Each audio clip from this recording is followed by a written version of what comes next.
Bismillahirrahmanirrahim. Assalamualaikum warahmatullahi wabarakatuh. Selamat pagi Waalaikumsalam warahmatullahi semuanya. wabarakatuh. Salam sehat, salam sejahtera untuk kita semua. Eh, ya, yang pertama kali kita patut panjatkan puji syukur kehadirat Allah Subhanahu wa taala yang mana hari ini sudah terselenggara kembali webinar kita yang kedua di tahun 2024 ini. Mungkin ini akan terus kita gaungkan kegiatan webinar ini supaya menjadi satu ciri ya dari Fakultas Sains dan Teknologi, karena baru saja beberapa hari yang lalu kita sedang mengadakan audit mutu internal. Ternyata webinar ini menjadi satu aktivitas yang memiliki inovasi gitu ya. Jadi terima kasih nih pada Pak Leon dan kawan-kawan yang saya hormati, yang selalu semangat ya mengadakan kegiatan ini. Semoga Sama-sama, Pak. amal jariah ilmunya akan terus mengalir sampai akhir hayat ya. Amin. Yang pertama-tama mungkin, yang kedua mungkin saya salam hormat buat dan salam kenal juga Bapak narasumber kita hari ini, Bapak Istian Wijayanto. Memang kalau dari wajahnya nih bukan orang Kalimantan sebetulnya ya. Orang Jawa ya. Benar, Dan Pak. juga yang saya hormati Ibu Desi sebagai moderator dan juga Bapak Ibu dosen yang mungkin hadir hari ini, dan teman-teman mahasiswa serta kolega kita nih dari beberapa institusi di luar Bina Dharma ya, yang hari ini hadir. Mungkin nanti bisa diberikan satu prolog dulu Pak Leon, biar peserta kita dari mana saja nih, karena ini kan sifatnya nasional ya, sebelum Oh masuk ya, ke oke. narasumber.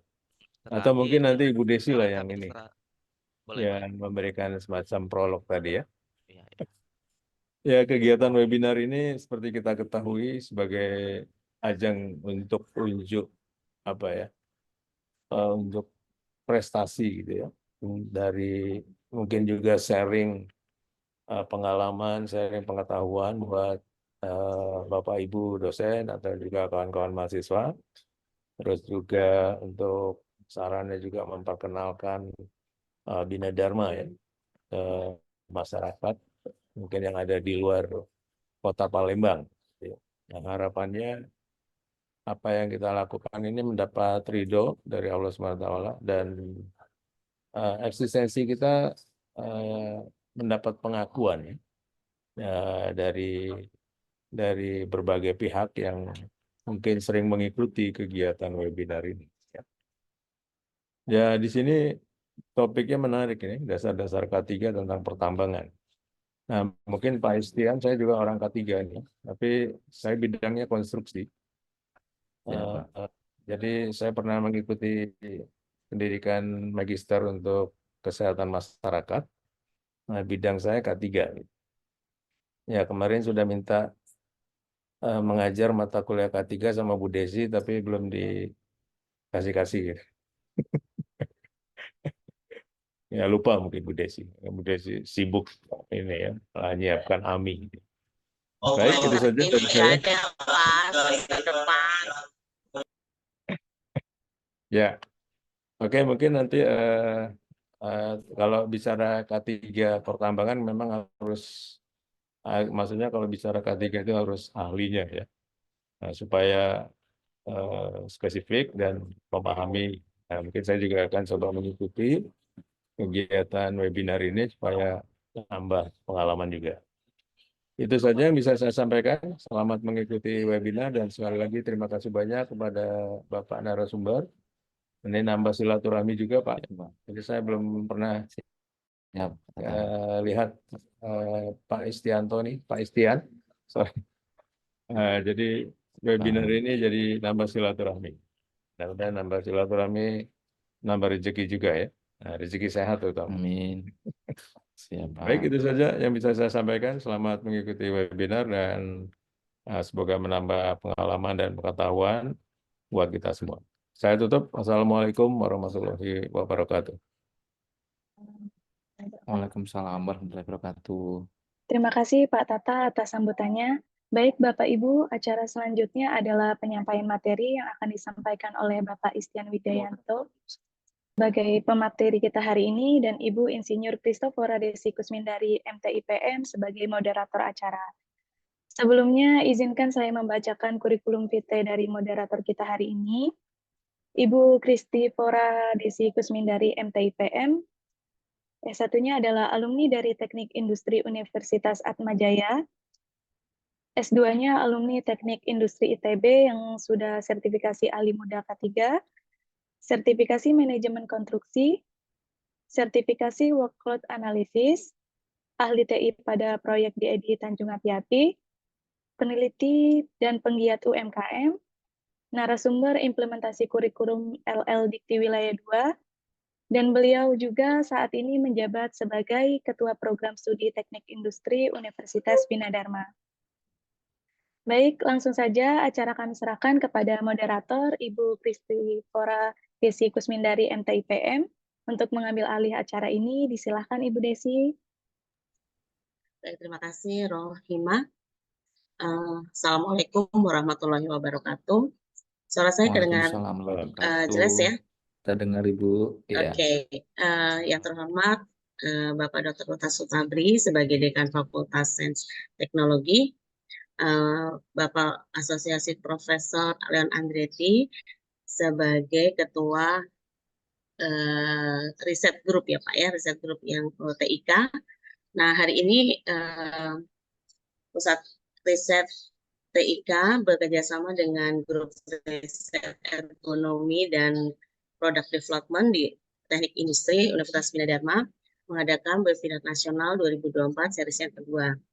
Hari ini kita akan mendengarkan pemaparan dari seorang yang luar biasa ya, Bapak Istian Wijayanto yang merupakan praktisi langsung dari K3. Kebetulan Pak Istian ini banyaknya bergerak di bidang pertambangan. Nah, Pak Istian ini juga sebetulnya YouTuber ya teman-teman ya. Nanti bisa di-follow YouTube-nya karena beliau banyak berbagi ilmu di sana. Sedikit cerita tentang Pak Istian. Sebenarnya saya udah lihat di slide-nya nih Pak Istian nanti ada sesi memperkenalkan diri sendiri. Jadi saya nggak banyak-banyak cerita. Jadi saya kenal dengan Pak Istian itu sebetulnya di Perhimpunan Ergonomi Indonesia ya Pak. Kalau ketemu secara langsung juga belum pernah. Paling ketemunya ya di webinar seperti ini. Baik Pak Istian, mungkin itu perkenalan saya sedikit saja. Nanti beliau akan memperkenalkan diri secara langsung, kemudian membawa dasar-dasar materi tentang dasar-dasar K3 pertambangan. Waktunya sebetulnya sampai jam 11 Pak nanti, plus tanya jawab gitu. Jadi Bapak bisa sharing dengan teman-teman sekitar 45 sampai 60 menit untuk teman-teman semua. Baik, silakan Pak Istian. Saya berikan webinar ke Pak Istian. Monggo, silakan. Baik, terima kasih Bu Desi. Baik, saya izin share slide terlebih dahulu. Baik, terima kasih. Assalamualaikum warahmatullahi wabarakatuh. Waalaikumsalam. Waalaikumsalam warahmatullahi wabarakatuh. Yang terhormat Bapak Tata, yang terhormat Ibu Desi, ya, yang terhormat Bapak Ibu dan rekan-rekan mahasiswa dan rekan-rekan semua yang hadir di sini. Kalau saya lihat saya juga beberapa kenal ya. Mohon izin untuk memaparkan materi dasar-dasar K3 pertambangan yang notabene adalah bagian dari sharing session di mana kita dalam hal ini perlu berbagi ya tentunya dengan keterbatasan ya, bukan berarti kita di sini yang memaparkan yang full, yang paling paham. Namun demikian apabila nanti ada hal-hal yang perlu didiskusikan bisa saling melengkapi sehingga sesi sharing ini menjadi sesi sharing yang inspiratif untuk kita semuanya. Baik, terima kasih juga ini untuk Universitas Bina Dharma menggandeng ya supaya kita bisa saling mengenal ya, bersilaturahim seperti message dari Pak Tata dan tentunya keberagaman suku bangsa, keberagaman knowledge akan menjadi lebih baik dan bisa bermanfaat untuk membangun generasi K3 di masa yang akan datang yang dapat menjadikan survive di tempat kerja masing-masing. Baik, saya izin memperkenalkan diri dulu secara singkat, gitu ya. Nama saya Istian Wijayanto, saya di Tambang, ya genap ya 18 tahun per bulan ini. Untuk hobi badminton sama konten kreator YouTube, ini beberapa pelatihan dari auditor internal SMKP Minerba, ISO, ISO Managing Safely, POM ya, dan beberapa hal terlibat mengelola campaign. Yang pertama adalah campaign safety management system, ya, kemudian pengelolaan radio FM khusus untuk promosi campaign dan juga channel YouTube. Kebetulan saya di 17 Agustus 2019 sampai sekarang alhamdulillah masih bergerak di bidang YouTube juga untuk berbagi inspirasi. Semoga juga nanti bisa dinikmati, bisa juga memberikan manfaat untuk kita dan seluruh bangsa Indonesia, tentunya dengan keterbatasan yang kami miliki, dengan harapan ini menjadi sedekah jariah ya. Apa yang sudah kami kerjakan di lapangan semoga bisa menjadi inspirasi. Kalau mau di copy paste, mau dimodifikasi silakan saja.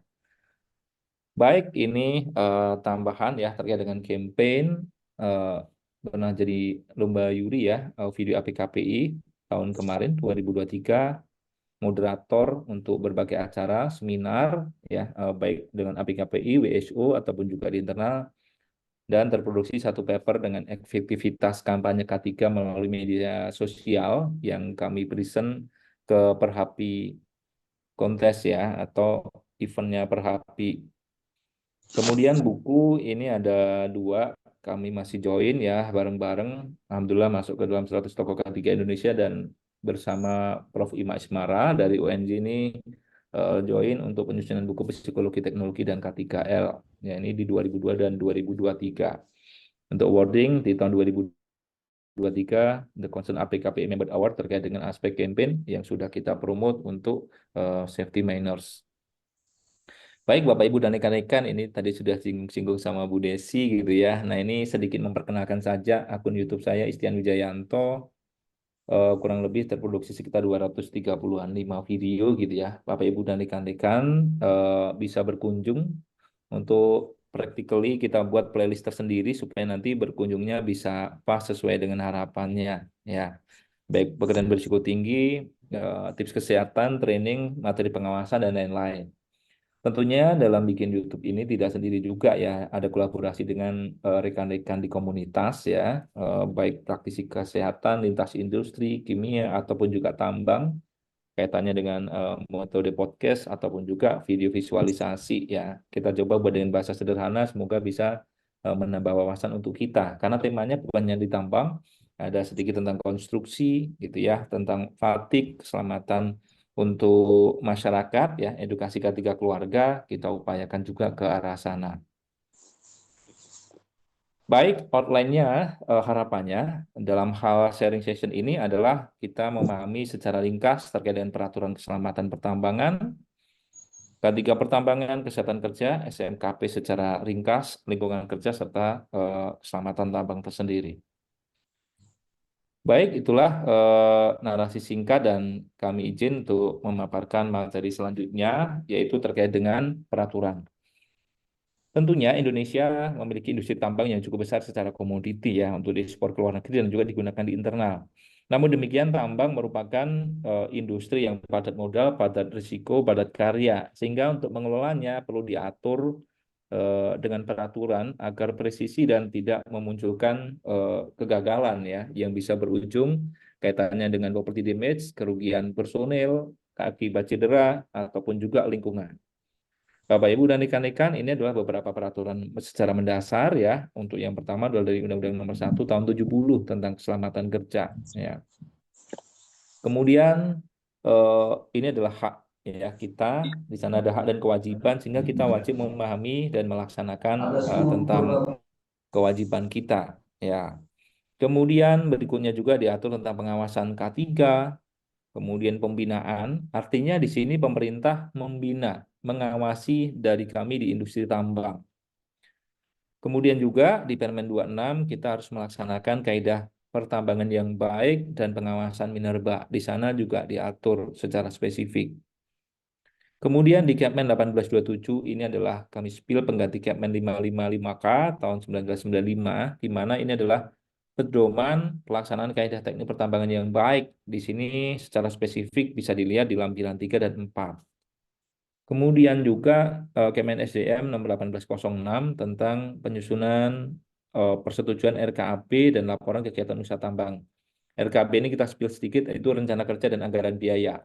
Dalam operasional penambangan, kita wajib ya di industri tambang itu menyetor rencana kerja dan anggaran biaya. Kita mau ngapain saja, kemudian biaya yang kita paparkan baik untuk safety training, maintenance, ya, kemudian audit, inspeksi, dan menjalankan program K3 di internal kita wajib submit ya budgetnya berapa sesuai dengan yang kita uploadkan. Tentunya ini ada format tersendiri.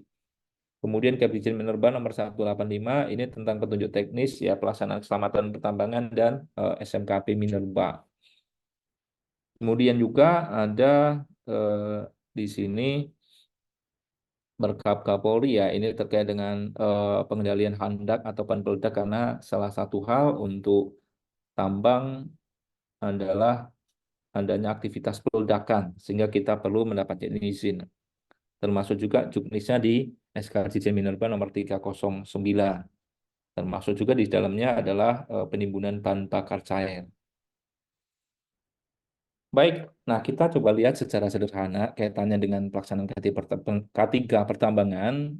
Ini ada 3 poin concern, yaitu keselamatan kerja, kesehatan kerja, dan lingkungan kerja. Nah, keselamatan kerja ada kurang lebih 8 poin penting yang harus kita maknai, baik manajemen risiko, program K3, pelatihan, kampanye, administrasi manajemen emergensi, inspeksi, dan penyelidikan kecelakaan. Kita lihat satu persatu gitu ya.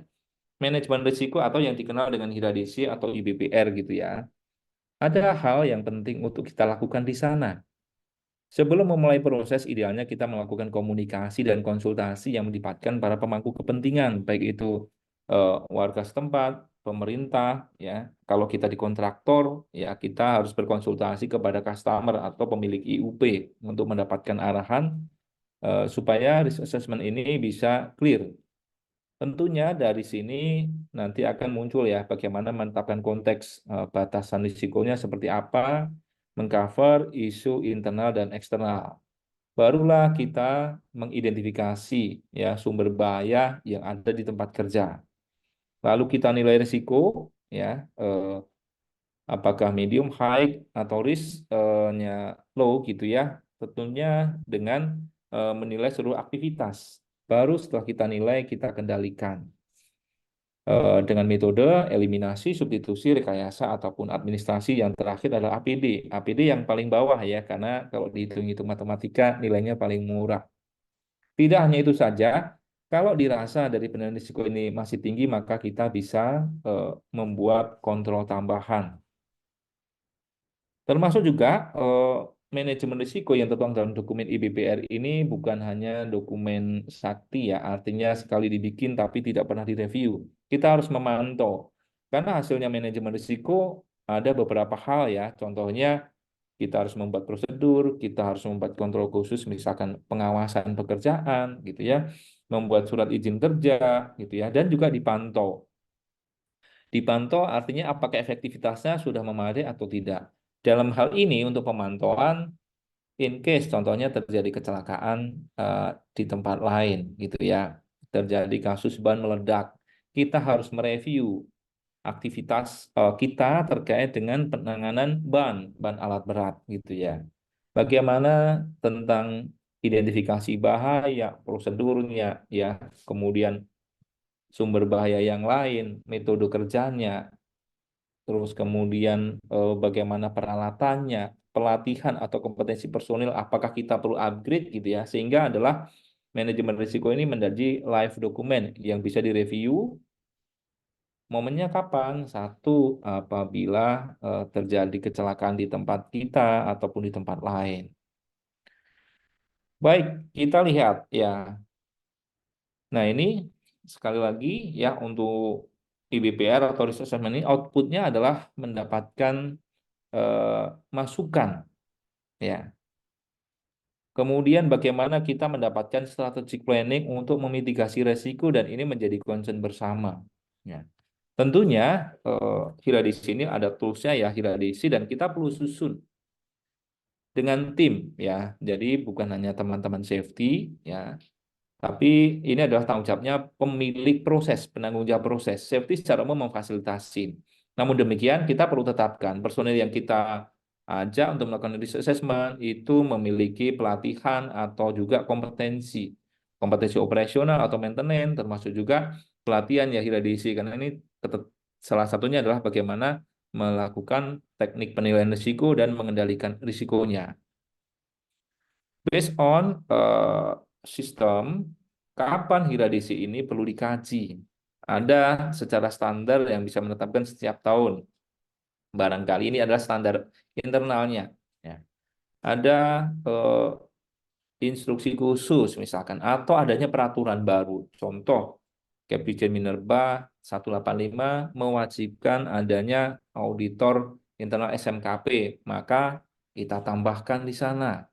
Ada kewajiban misalkan terkait dengan gerinda tangan portable karena kesulitan mencari resource-nya atau bahannya, RPM engine untuk yang skala kecil, maka batu gerindanya minimal sama. Ini contoh sederhana. Ada insiden ataupun juga ada proses kerja baru atau modifikasi peralatan kerja. Ya. Nah, ini penting ya kaitannya dengan manajemen risiko. Nah, disinilah alur proses ya manajemen risiko itu yang tadi kita bahas di sana, komunikasi, penetapan konteks, identifikasi bahaya, menilai, dan memantau. Baik, di slide berikutnya adalah proses manajemen risiko ini tentunya dapat kita atur ya tentang strategik, ya operasional, planning, ataupun program yang lainnya. Pertimbangannya banyak macam, yaitu tentang tujuan dan keputusan, kemudian strategic planning atau hasil yang diharapkan untuk memitigasi, baik itu waktu, teknik menilai risiko, termasuk juga sumber daya, sama hubungannya dengan proses atau kegiatan lain. Artinya apa? Dalam hal melakukan risk assessment, saya sedikit narik mundur dua slide ya. Di sini kita juga perlu data, ya. Data apa? Misalkan kita mau risk assessment peledakan di dekat masyarakat, bagaimana kaitannya dengan jarak aman community, kemudian informasi dari litologi batuan dari customer, stabilitas geotek, ya, data kecelakaan yang pernah ada, sehingga output yang akan kita dapatkan dari proses risk assessment ini menjadi optimal. Ya. Baik, itu adalah manajemen risiko. Kemudian yang kedua, program keselamatan. Nah, ini diatur ya, sangat jelas sekali bahwasanya program kerja ini dibuat untuk prevention, mencegah kecelakaan, mencegah kejadian berbahaya, kebakaran, atau hal lain, ya, sehingga dapat mewujudkan atau menciptakan budaya keselamatan kerja. Program dalam hal ini, K3 ini disusun ada 7 poin penting. Dari peraturan ya, atau persyaratan lain, kemudian kebijakan perusahaan, ya kalau misalkan perusahaan ingin menjadi sistemnya bagus, mengacu pada SMKP, ya kita buat nanti auditor SMKP supaya presisi melihat implementasi di kita. Kemudian hasil manajemen risiko seperti ya di langkah sebelumnya atau paparan slide sebelumnya, kita high risk-nya seperti apa? Misalkan kita banyak pekerjaan construction di awal-awal project untuk mendirikan facility workshop. Bagaimana kita mengelola work permit? Bagaimana kita mengelola kompetensi personel yang bekerja di ketinggian? Bagaimana memitigasi emergensinya? Ya. Berikutnya adalah evaluasi kinerja program keselamatan kerja. Bagaimana statistiknya kita? Ini ada korelasi ya di poin 5 sama 6 gitu ya. Kemudian bagaimana hasil investigasi? Apakah ada yang berulang? Ya, kita tentunya perlu bisa menetapkan di sini. Salah satunya apa? Meningkatkan kualitas investigasi kecelakaan. Sedikit spill metodenya. Bagaimana kita memberikan pelatihan investigasi untuk pengetahuan dasar para supervisor, untuk leader investigasi, misalkan investigation advance, yang notabene durasi dan materinya lebih kompleks gitu ya. Sehingga apa? Diharapkan dengan kualitas investigasi yang bagus, ini dapat lebih jeli lagi yang mengungkap data dan fakta ya di lapangan. Sehingga proses investigasi, proses tindak lanjut ini menjadi lebih clear ya, lebih baik dari waktu ke waktu. Termasuk juga program K3 ini perlu mempertimbangkan ketersediaan sumber daya manusia, baik itu personel termasuk finansial atau alat. Jangan sampai nanti kita bikin banyak-banyak program, orangnya nggak cukup, nggak mampu, akhirnya apa? Program hanya menjadi ya buat pantas-pantas saja gitu ya. Yang penting ada reportnya dibikin-bikin. Nah ini jangan sampai gitu ya. Nah tentunya program K3 ini perlu dilihat ya bahwasanya di dalam Komite Pertambangan itu perlu ditetapkan dan disahkan KKP. Komite Keselamatan Pertambangan kalau di owner atau IUP ini ketuanya adalah KTT, kalau di kontraktor adalah PJO.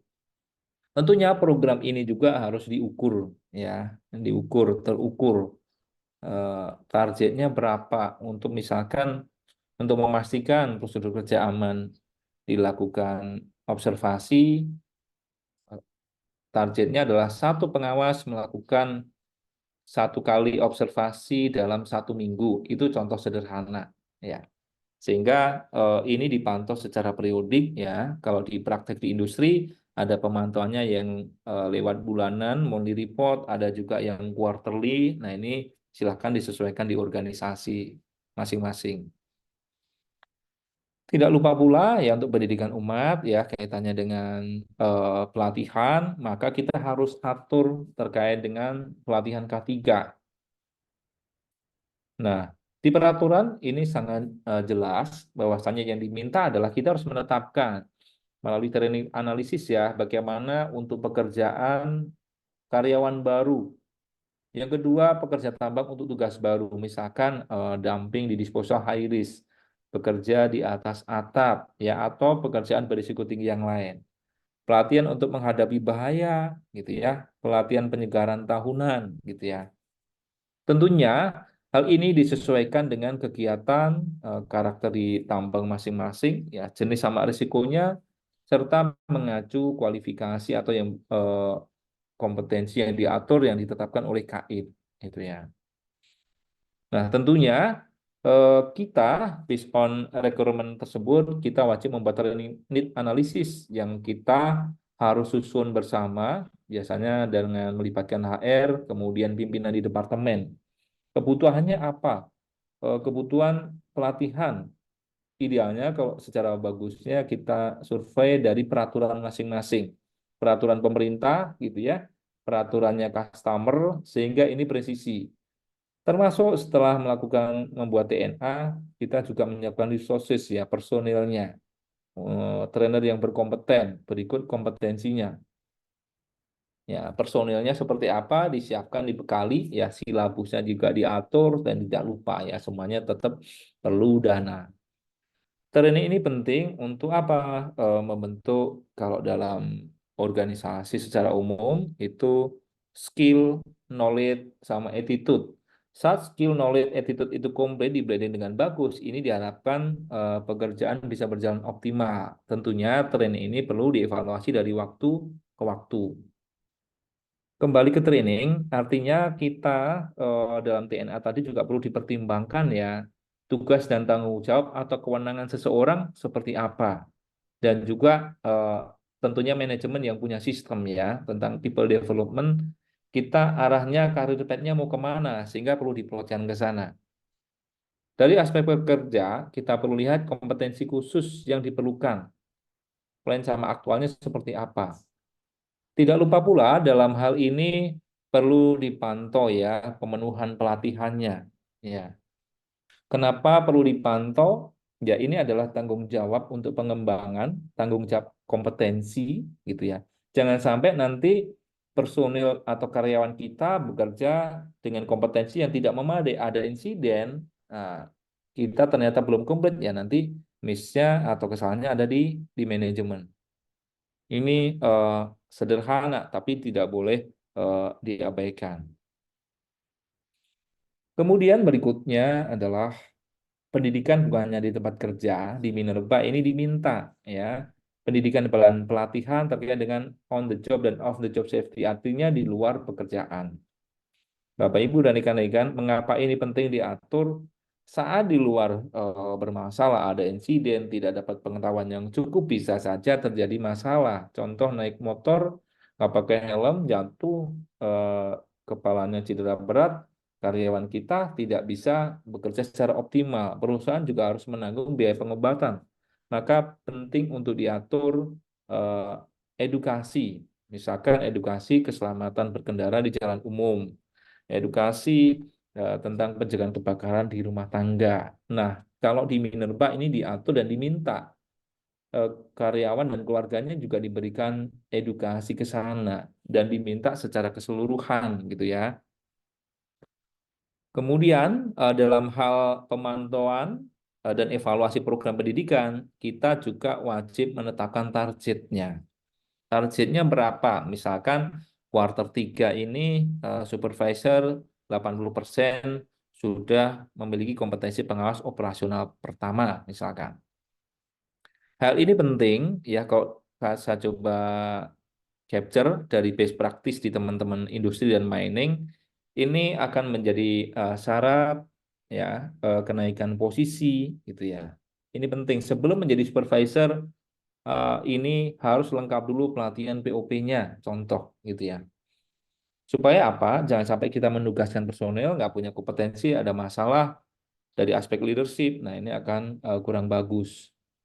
Tentunya dari evaluasi periodik terkait dengan pelatihan, maka kita perlu tindak lanjuti nih. Contoh target tadi 80% kita setting, ternyata di semester 1 kita baru mencapai 50% saja. Bagaimana untuk mengakselerasinya? Kita tinggal ngatur.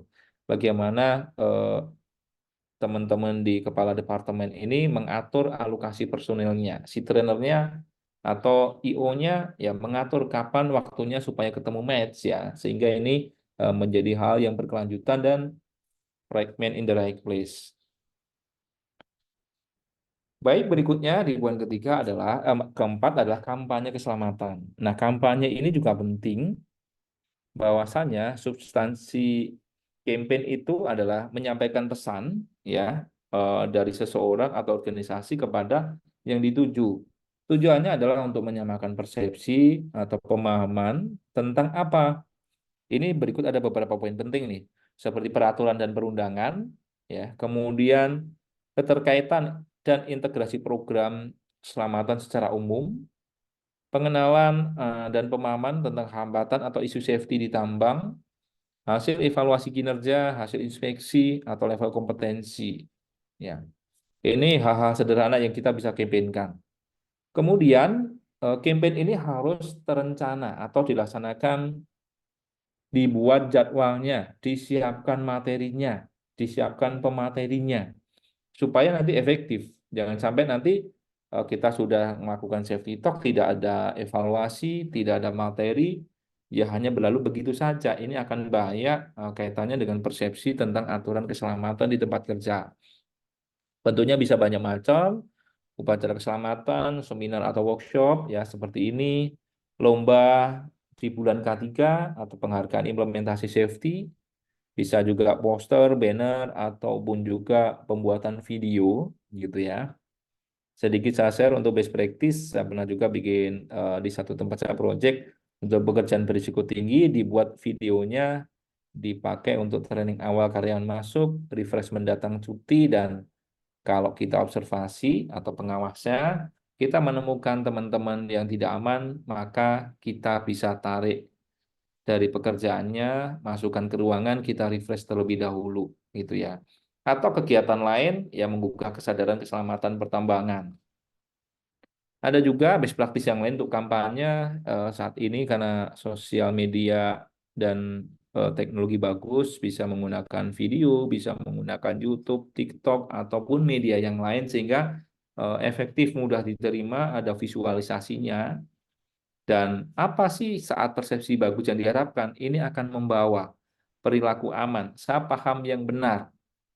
Saya paham dampaknya saat tidak benar akan berdampak kecelakaan dan mencederai saya. itu bisa diatur ya, bagaimana campaign teman-teman di training operation, training maintenance itu harus presisi. Ya. Termasuk juga misalkan kita bisa treatment. Misalkan teman-teman ya habis insiden, bukan berarti menyalahkan. Kita bisa ambil message dari beliaunya, pasang fotonya atau masuk rekaman di radio gitu ya, berpesan tentang root cause kecelakaannya. Tetapi di foto ditampilkan bukan yang bersangkutan mengalami kecelakaan, tetapi dia berpesan untuk mencegah kecelakaan dari kasusnya dia, apa di situ message-nya dari root cause investigasi ya, atau rekomendasinya seperti apa sehingga bisa menjadi pemicu perilaku aman di kemudian hari. Baik, berikutnya kita lihat juga ya kampanye keselamatan ini setelah tadi diplankan dan dilaksanakan, kita perlu evaluasi juga efektivitasnya.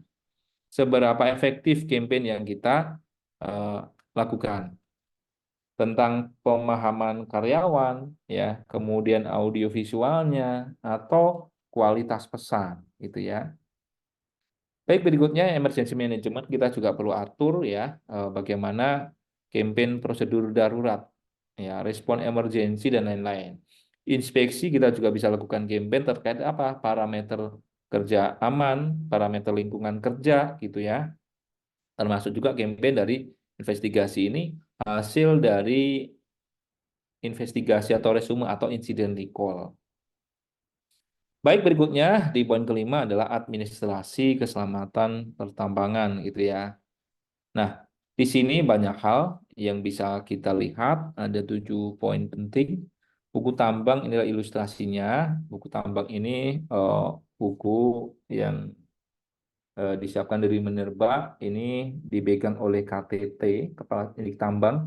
Di sana isinya ada banyak macam ya, ada rekomendasi kecelakaan, rekomendasi inspeksi ya, kemudian atau instruksi khusus ya saat inspektur tambang kunjungan atau observasi ke lapangan atau istilahnya pengawasan terpadu atau Waster Minerba ya.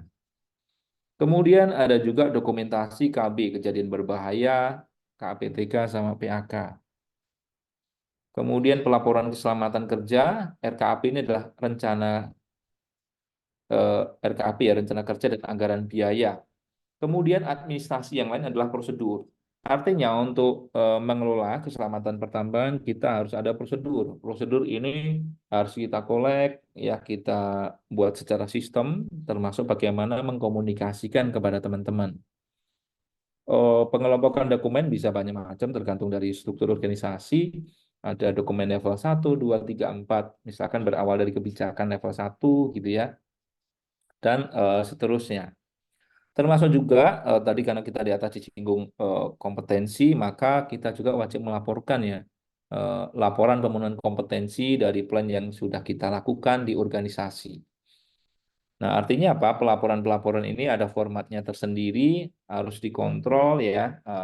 Misalkan laporan bulanan kita submit ya maksimal H+5 dari bulan berjalan. Kalau laporan audit SMKP H+30 dari akhir tahun gitu ya. Itu kita perlu definisikan dan kita perlu plot ya. Cukup banyak memang tugasnya.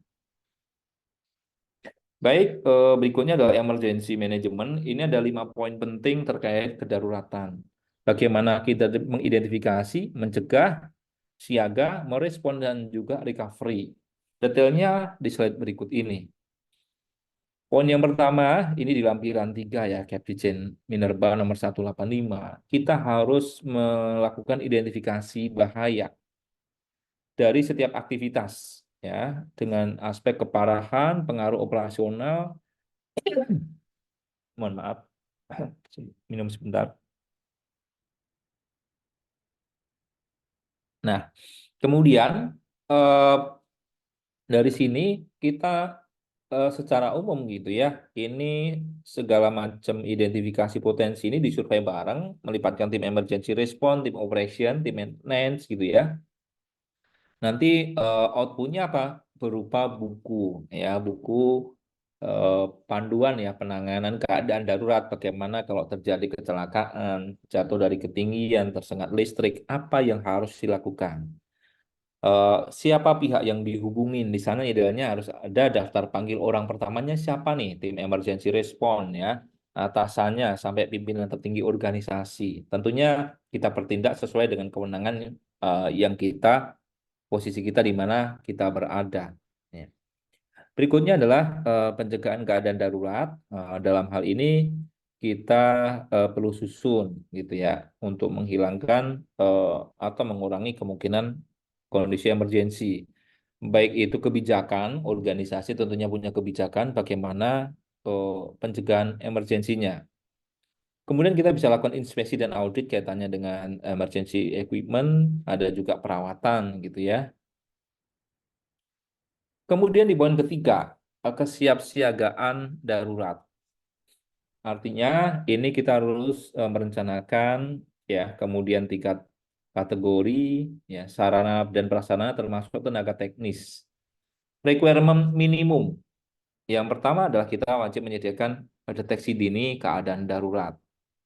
Kemudian sistem komunikasi darurat tentang pelaporan, fasilitas gitu ya, menyusun dan menetapkan emergency team. Kemudian sarana dan prasarana, melaksanakan pelatihan penanggulangan darurat.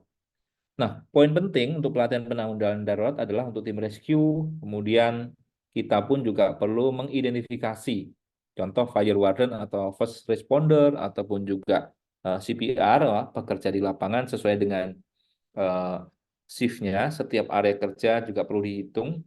Sehingga apabila ada kondisi emergensi sambil menunggu tim emergency response datang, setidaknya ada yang merespon awal dan sudah diberikan kompetensi.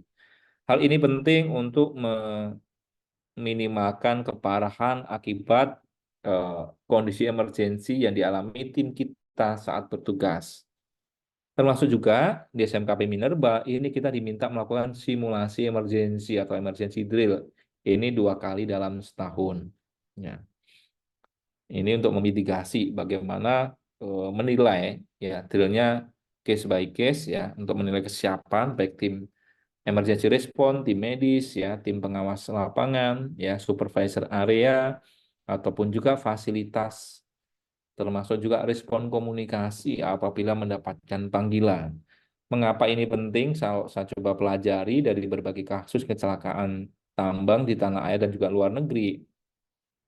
Itu komunikasi emergensi salah satu hal yang cukup krusial ya.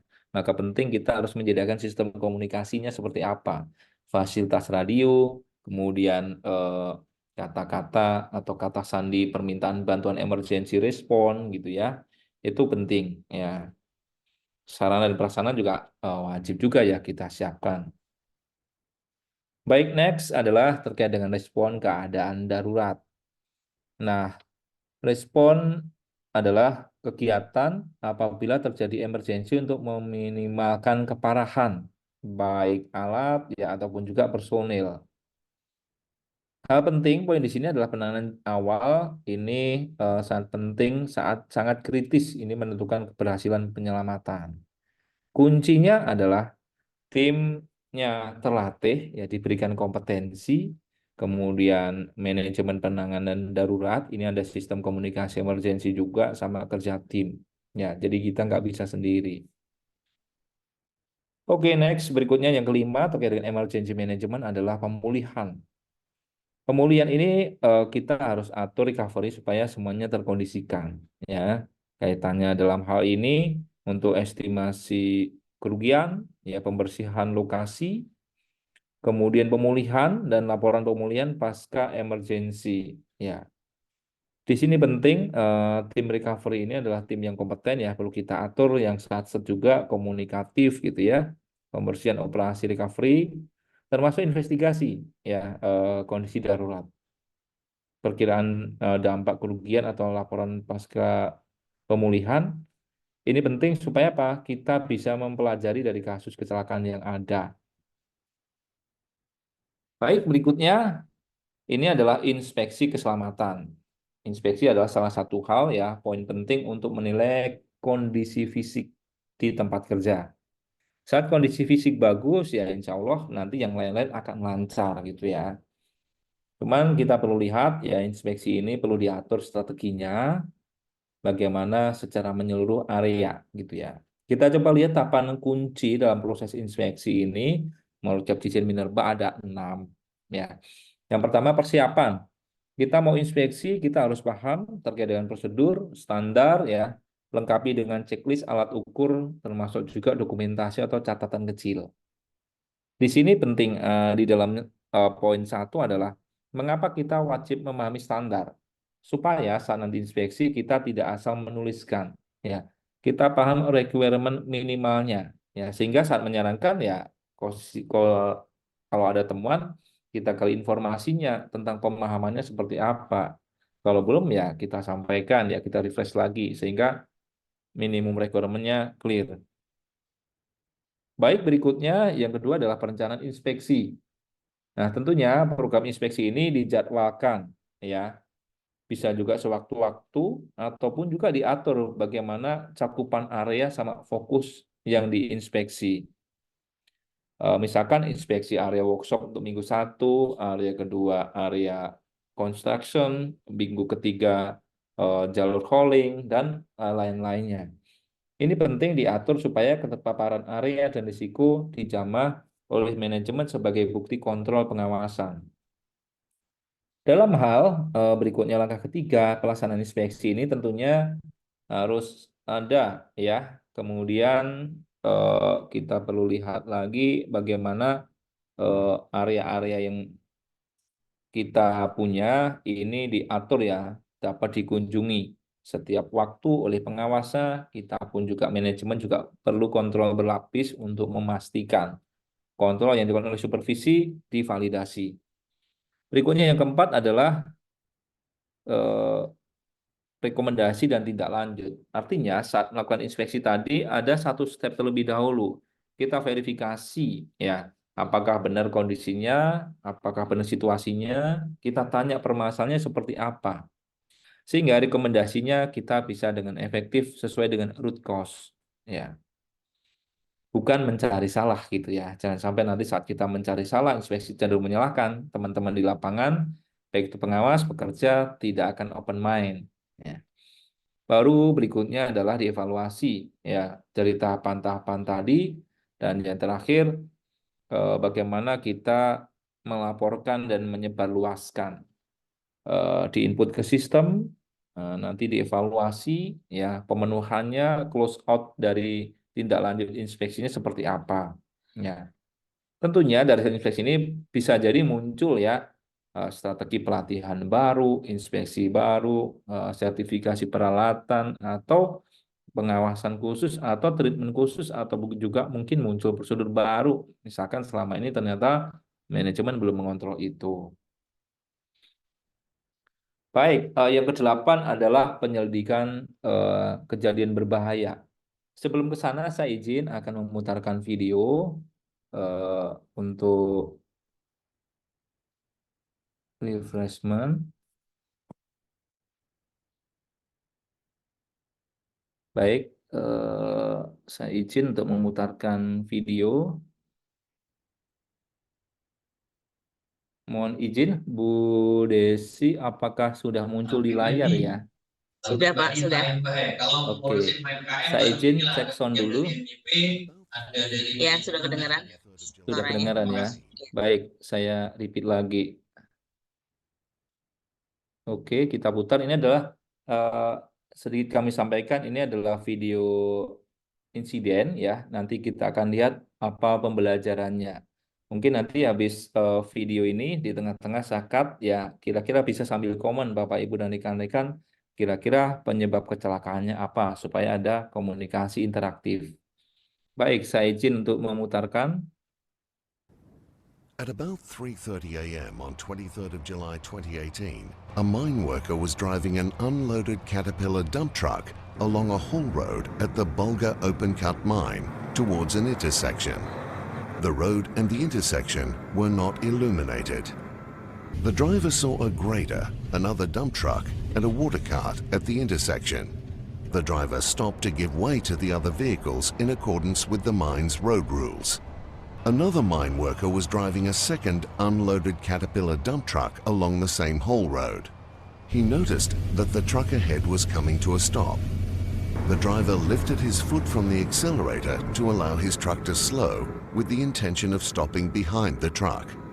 At that time, the driver of the truck became unresponsive as a result of a microsleep or medical condition. The truck collided with the rear of the stopped truck. At the time of the collision, the truck was traveling at 41 kilometers per hour. The force of the collision moved the stopped truck forward about 20 meters. An emergency response was activated. The driver was trapped with his right foot twisted between the brake and accelerator pedals. Once freed from the cabin, an elevated work platform was used to lower the driver to the ground, and he was transported to hospital by ambulance. He suffered a fractured tibia, laceration to right eye, and minor cuts and bruises. Following the incident, the mine operator Oke, baik Bapak Ibu dan rekan-rekan bisa ketik di kolom chat kira-kira apa ya komen dari kasus video tadi. Silakan, apa penyebabnya? Atau boleh kalau mau raise hand, open voice, open video, silakan. Oke, ini ada sudah ketik di kolom chat. Ini ada microslip, kelelahan, tidak ada rambu-rambu. Oke, ini dari Pak Didi sama Pak Saiful Anwar. Oke, boleh ada lagi.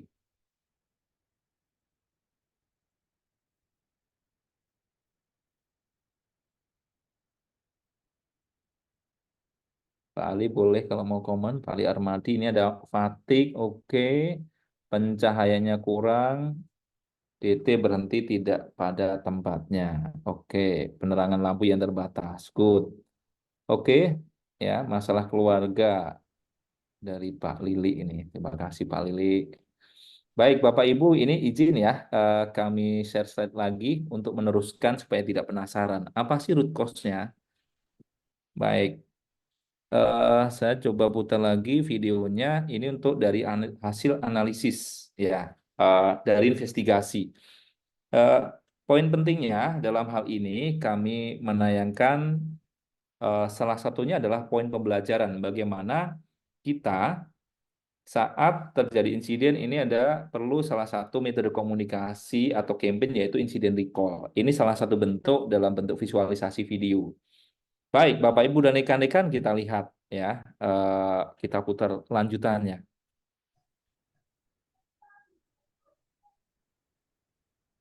Baik, saya coba klik lagi ya untuk putarkan. a fractured tibia, laceration to right eye, and minor cuts and bruises.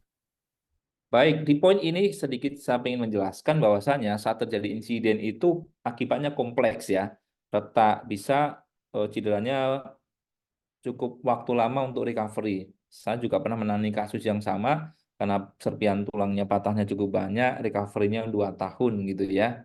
Oke, kita lihat Following the berikutnya. incident, the mine operator installed a real-time fatigue monitoring system in their heavy vehicle fleet. Baik, nah pembelajaran sistem kita perlu mengatur monitoring sistem secara fleet ya, secara digitalisasi. Hal ini penting untuk menjaga, yang memantau, memonitor supaya quick respon apabila ada kondisi tidak aman dari operator dispatch bisa segera menghentikan operator untuk merapat ya, sehingga tidak memaksakan. Baik, yang kedua adalah ini melakukan kontrol ketat terhadap operator yang mengalami kelelahan. Kalau kita lihat secara voice tadi, karena itu kondisinya tidak sehat tetapi memaksakan untuk bekerja ya, sehingga mengalami kelelahan akibat paparan interaksi fisik di tempat kerja. Strengthened their risk controls associated with worker fatigue and engaged with the worker regarding his fatigue-related events. Baik, nah kita juga perlu memberikan edukasi pelatihan kepada pekerja tambang. Ke siapa? Ya kalau tadi kombinasinya jadi 2 ya, termasuk of the job safety. Bagaimana kita memberikan edukasi fatigue kepada karyawan, termasuk juga keluarga, supaya bisa berperan optimal menjaga pasangannya ya, sepulang bekerja, jangan sampai nanti diminta menjaga ruko, menjaga toko ya, menjemput anak sekolah atau antar belanja ke pasar sehingga kualitas istirahatnya kurang. Baik, It is next. recommended that mine operators and contractors implement strategies to eliminate or minimize risks associated with fatigue. Baik, di sini juga diminta untuk operator dan kontraktor untuk membuat strategi meminimalkan atau menghilangkan risiko fatigue. Salah satunya juga dengan survei kebugaran. Survei misalkan demografi tempat tinggal supaya bisa mengatur jemputan, transportasi, atau peluang waktu untuk istirahat. Oke, Implement next. real-time fatigue monitoring systems Baik, di sini juga diminta fatigue monitoring system secara komprehensif. Bisa melakukan dengan cek fatigue oleh pengawas dan juga real time ini dengan dispatch ya, dipantau dari operator dispatch ini bisa langsung interaksi dengan operatornya. Implement systems to encourage workers to self-report fatigue and medical conditions. Baik, nah ini agak penting juga, poinnya adalah bagaimana kita mendorong si driver atau operator ataupun juga kalian pekerja shift ini yang melapor saat mengalami gejala fatigue atau ada gangguan kesehatan. Saat dipaksakan ya kondisinya akan jauh lebih ekstrim. Oke, To next. self-report fatigue and medical conditions. Engage with workers about the effective management of fatigue and medical conditions. Baik, di poin ini adalah mengkaji efektivitas program fatigue management dan kontrol kesehatan. Bagaimana fit to work awal shift? Bagaimana prosedur fatigue diatur saat di awal shift kalau ada masalah pada karyawan, tentang masalah pribadi yang dapat mengganggu konsentrasi, faktor konsumsi obat yang bisa berefek ngantuk, ataupun juga jam tidurnya kurang dari standar yang ditetapkan organisasi. Di awal melapor dulu dan pengawas harus tahu treatmentnya seperti apa, termasuk juga saat operasi. Bagaimana jika tiba-tiba mengalami masalah seperti itu, gitu ya. Termasuk misalkan menyiapkan rest area untuk operator tambang saat ngantuk, di mana tempat rest area yang dia bisa singgah seperti konsep di tol, ya. Di jalan tol kan ada ya rest area untuk cek kebugaran, menyegarkan atau relaksasi sehingga tidak memaksakan. Baik, next. Review roster cycles. Install proximity detection and collision avoidance systems. Baik, di sini tadi ada pengaturan roster. Bagaimana kita mengkaji pola rosternya?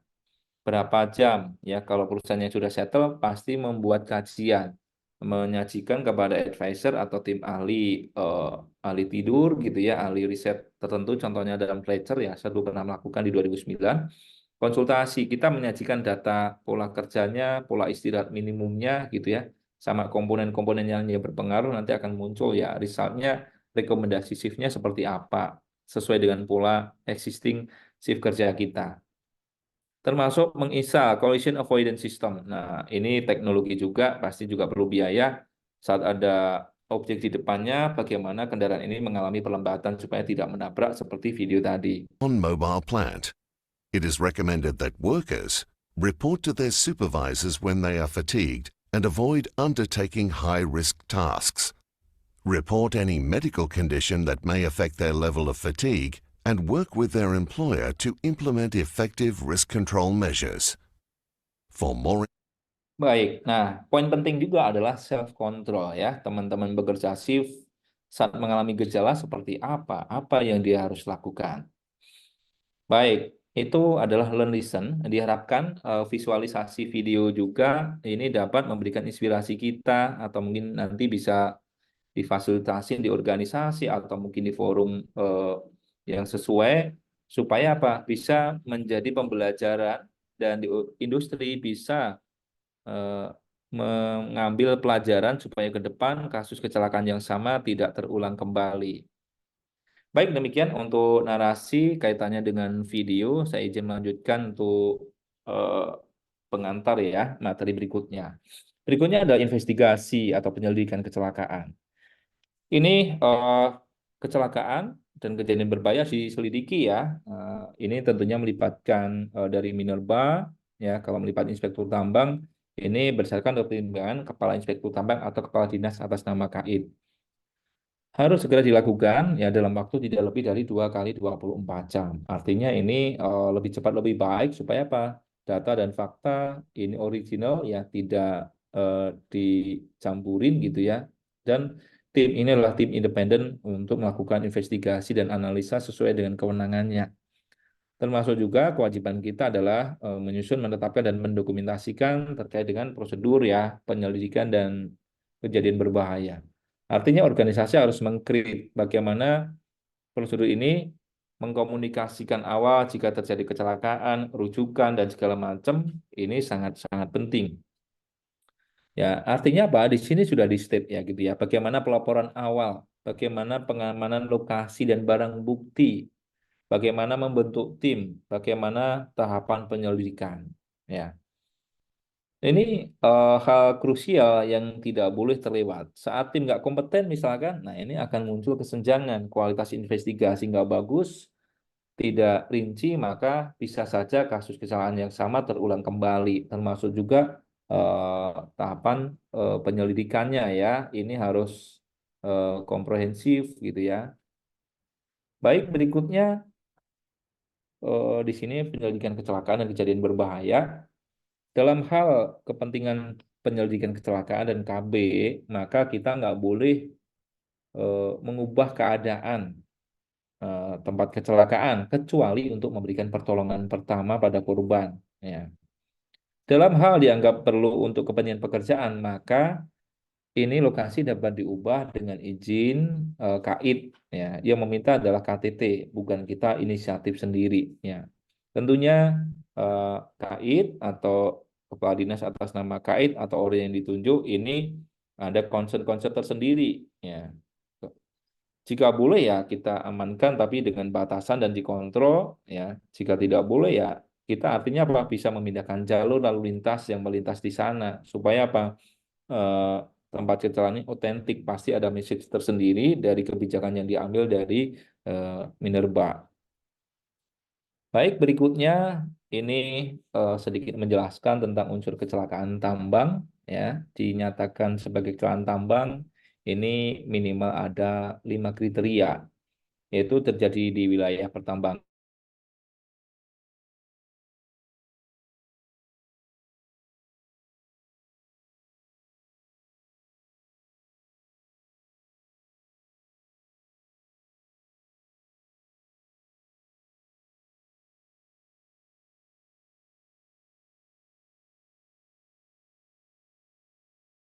ada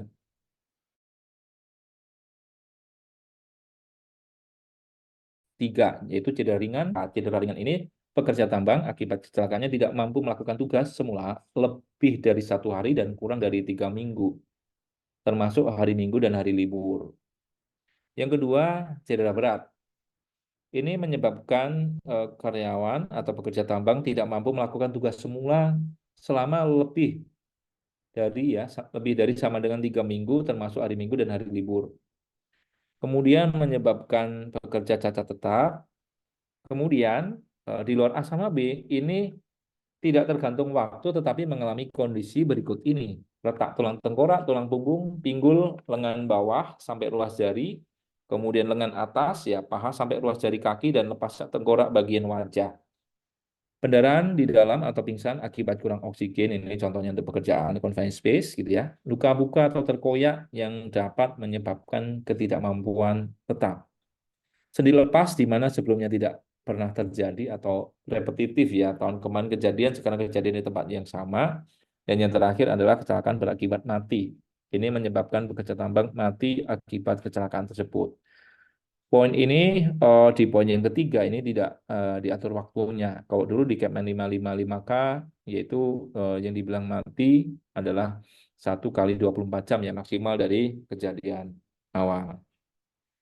Baik, berikutnya adalah definisi tentang kejadian berbahaya. Kejadian berbahaya ini adalah kejadian yang dapat membahayakan jiwa atau terhalangnya produksi. Ya, ini ya kejadian berbahaya ini dilaporkan sesaat setelah terjadi kecelakaan atau kejadian berbahaya. Jadi sesegera mungkin. Sedikit narik satu saat sebelumnya bahwasanya peraturan atau prosedur di perusahaan itu harus mengakomodir dari minimum requirement regulasi. Supaya apa? Jangan sampai nanti teman-teman di lapangan mengambil inisiatif sendiri-sendiri. Berikutnya adalah istilah kejadian berbahaya itu secara klausul ya syaratnya ini minimal 4. Yang pertama benar-benar terjadi, ya. Yang kedua berpotensi mengakibatkan kematian atau terhentinya aktivitas lebih dari 1 kali 24 jam. Yang ketiga akibat kegiatan tambang, pemurnian, pengelolaan dan penunjang, kemudian terjadi di wilayah usaha pertambangan atau wilayah proyek. Berikutnya adalah informasi terkait dengan statistik kecelakaan, ya. Nah, ini kita wajib mengirimkan KAID ya paling lambat 1 bulan setelah tahun kalender. Ini tentang frekuensi rate dan severity rate. Ya, ini perhitungannya. Frekuensi rate adalah jumlah korban kecelakaan kali 1 juta dibagi jumlah jam kerja kumulatif. Kalau severity rate atau keparahan ini jumlah hari kerja hilang kali 1 juta dibagi jumlah jam kerja kumulatif. Gitu ya. Baik, berikutnya ini spill tentang SMKP. Di sini diatur ya sebagai dasar untuk SMKP ini jelas sekali ya kita di IUP atau IPK Eksplorasi ya, IUPK Operasi Produksi Khusus gitu ya, termasuk juga wajib menerapkan SMKP atau Sistem Manajemen Keselamatan Pertambangan. Dan juga wajib melakukan audit internal SMKP minimal 1 kali dalam setahun. Audit juga bisa dilakukan dari eksternal SMKP, saat ini dimiliki 2 ya, dari Survei Indonesia dan Sukovindo, dilakukan lembaga independen ya yang terakreditasi dan telah ditetapkan oleh Dirjen. Ya. Ini penting. Namun demikian perlu kami sampaikan, audit internal ini dilakukan oleh bukan sembarang personil ya, tetapi oleh personel internal auditor yang sudah tersertifikasi dan diregister oleh KAID, yang notabene sebelumnya wajib mengikuti pelatihan implementasi SMKP selama 1 minggu dan auditor SMKP internal auditor ya selama kurang lebih 3 minggu dan dinyatakan lulus. Ini ada format tersendiri gitu ya. Baik, berikutnya ini sedikit pengenalan tentang SMKP ya. Tentunya ruang lingkupnya ini adalah pada kegiatan pertambangan atau pemurnian gitu ya. Penilaiannya juga diatur dan juga melaporkannya juga diatur ya, H+30. Elemen SMKP ada 7 dari aspek kebijakan, ya. Kemudian perencanaan, organisasi dan personel, implementasi, pemantauan, evaluasi dan tindak lanjut, dokumentasi, serta nomor 7, elemen 7 adalah tinjauan manajemen. Baik, berikutnya adalah program kesehatan kerja di item 10. Nah, kesehatan kerja adalah penting untuk vital ya, bagaimana menunjang produktivitas kita. Kalau kita nggak sehat, maka akan sulit untuk melakukan pekerjaan secara normal. Di sini ada 4 pilar. Untuk yang pertama adalah promotif dan preventif. Ini tujuannya adalah meningkatkan derajat kesehatan pekerja sehingga pada level yang tertinggi. Beberapa contoh seperti penyuluhan pola hidup sehat, ya, kemudian MCU, antisipasi pengendalian terhadap risiko kesehatan, pencegahan penyalahgunaan narkoba, gitu ya. Kemudian kebijakan kaitannya tempat kerja itu bebas narkoba. Kemudian identifikasi potensi PHK dan penyakit generatif serta kawasan tanpa asap rokok. Nah, ini contoh upaya promotif dan preventif. Baik, berikutnya kaitannya dengan program kuratif. Ini kita bisa menyediakan akses pelayanan kesehatan seperti penanganan medis terhadap penyakit tenaga kerja, penyakit akibat kerja, serta cedera akibat kecelakaan.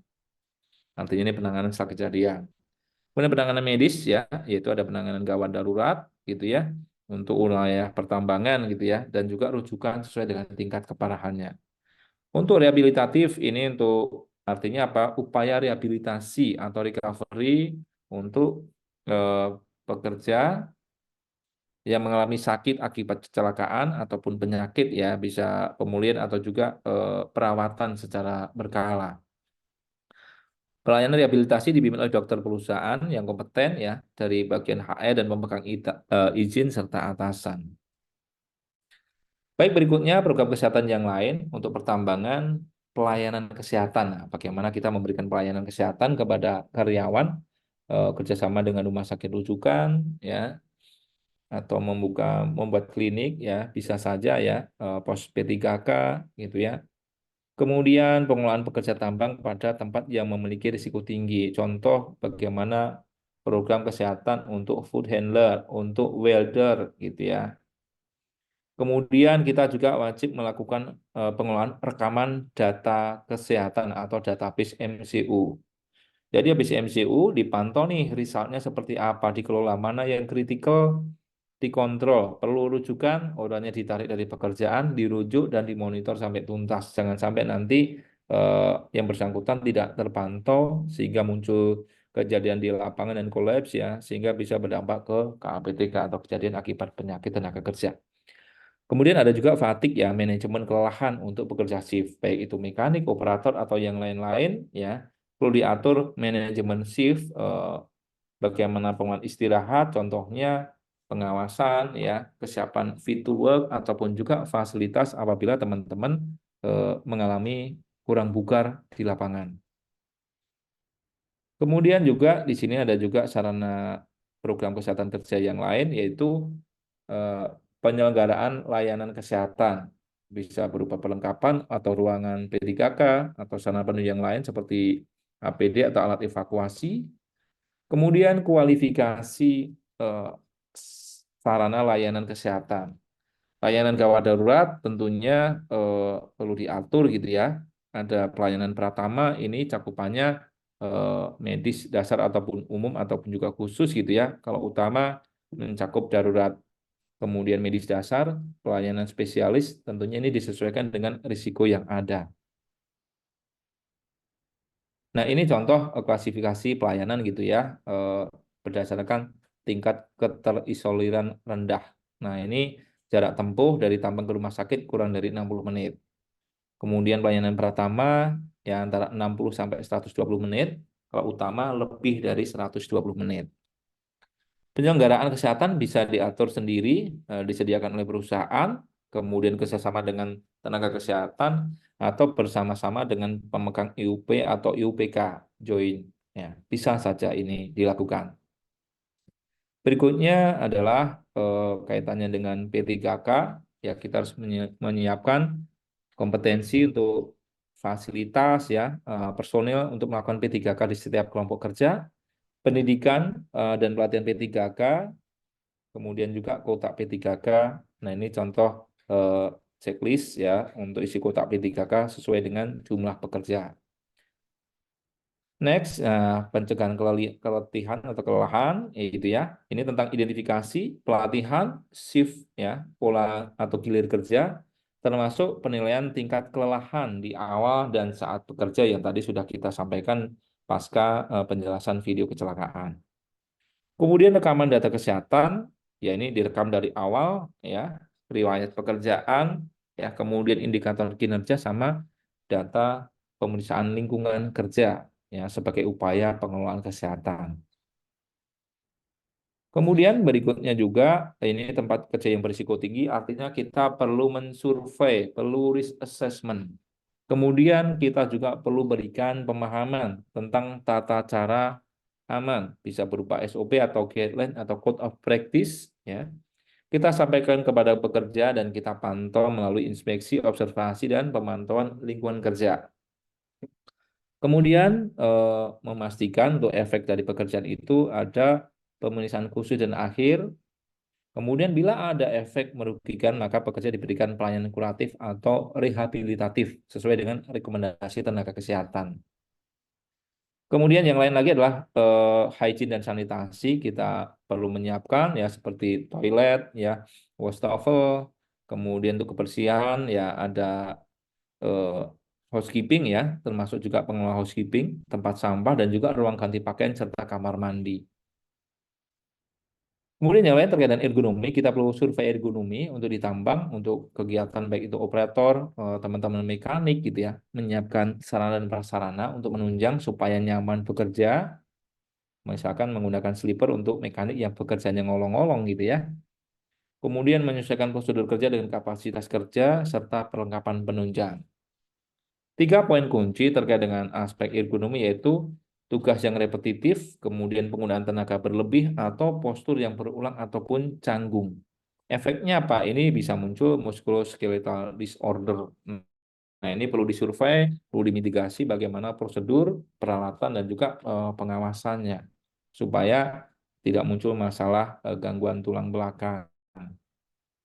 Kemudian program kesehatan terkait dengan penyediaan makanan, pekerja harus memenuhi ya syarat hygiene gitu ya untuk pengelolaan cateringnya ya.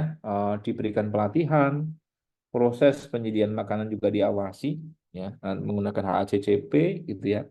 Dan minum cukup dan juga dianalisis kualitasnya secara berkala untuk mengidentifikasi aspek biologi ada enggak pencemar-pencemar yang bisa mengganggu kesehatan karyawan. Untuk gizi kerja perlu diatur tentang kebutuhan gizi. Kita bisa edukasi kalau yang punya catering bisa direncanakan menunya. Tapi kalau yang nggak punya ya dikasih uang makan, kita perlu edukasi pola konsumsi makanan dan minuman sehat. Berikutnya juga untuk aspek kalori disesuaikan dengan pekerja, artinya disurvei dari plan menu yang kita punya. Kalau kita punya catering di perusahaan tambang, kita perlu buat atur rencana jumlah kalori sama menu yang disajikan supaya bisa memberikan kesehatan dampak yang optimal kepada para pekerja shift.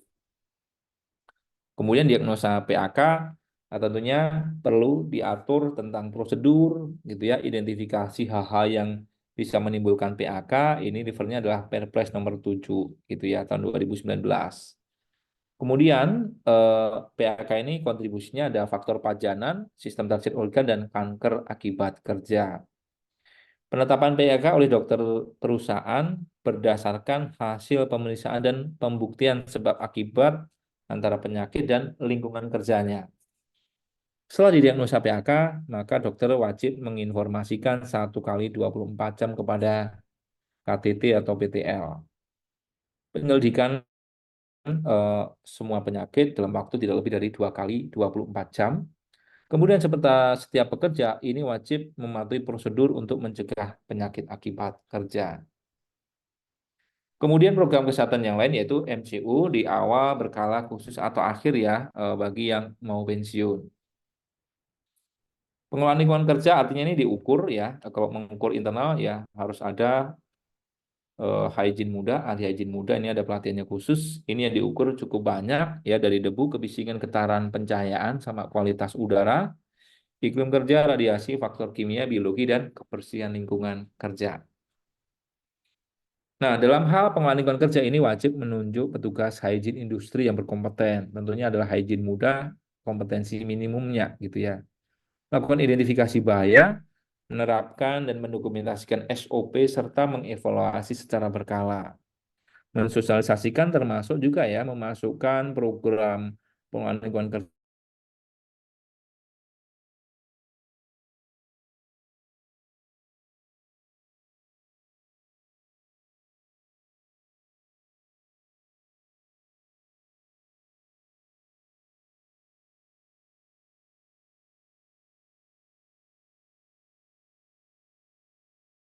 sesuai dengan ketentuan perundangan.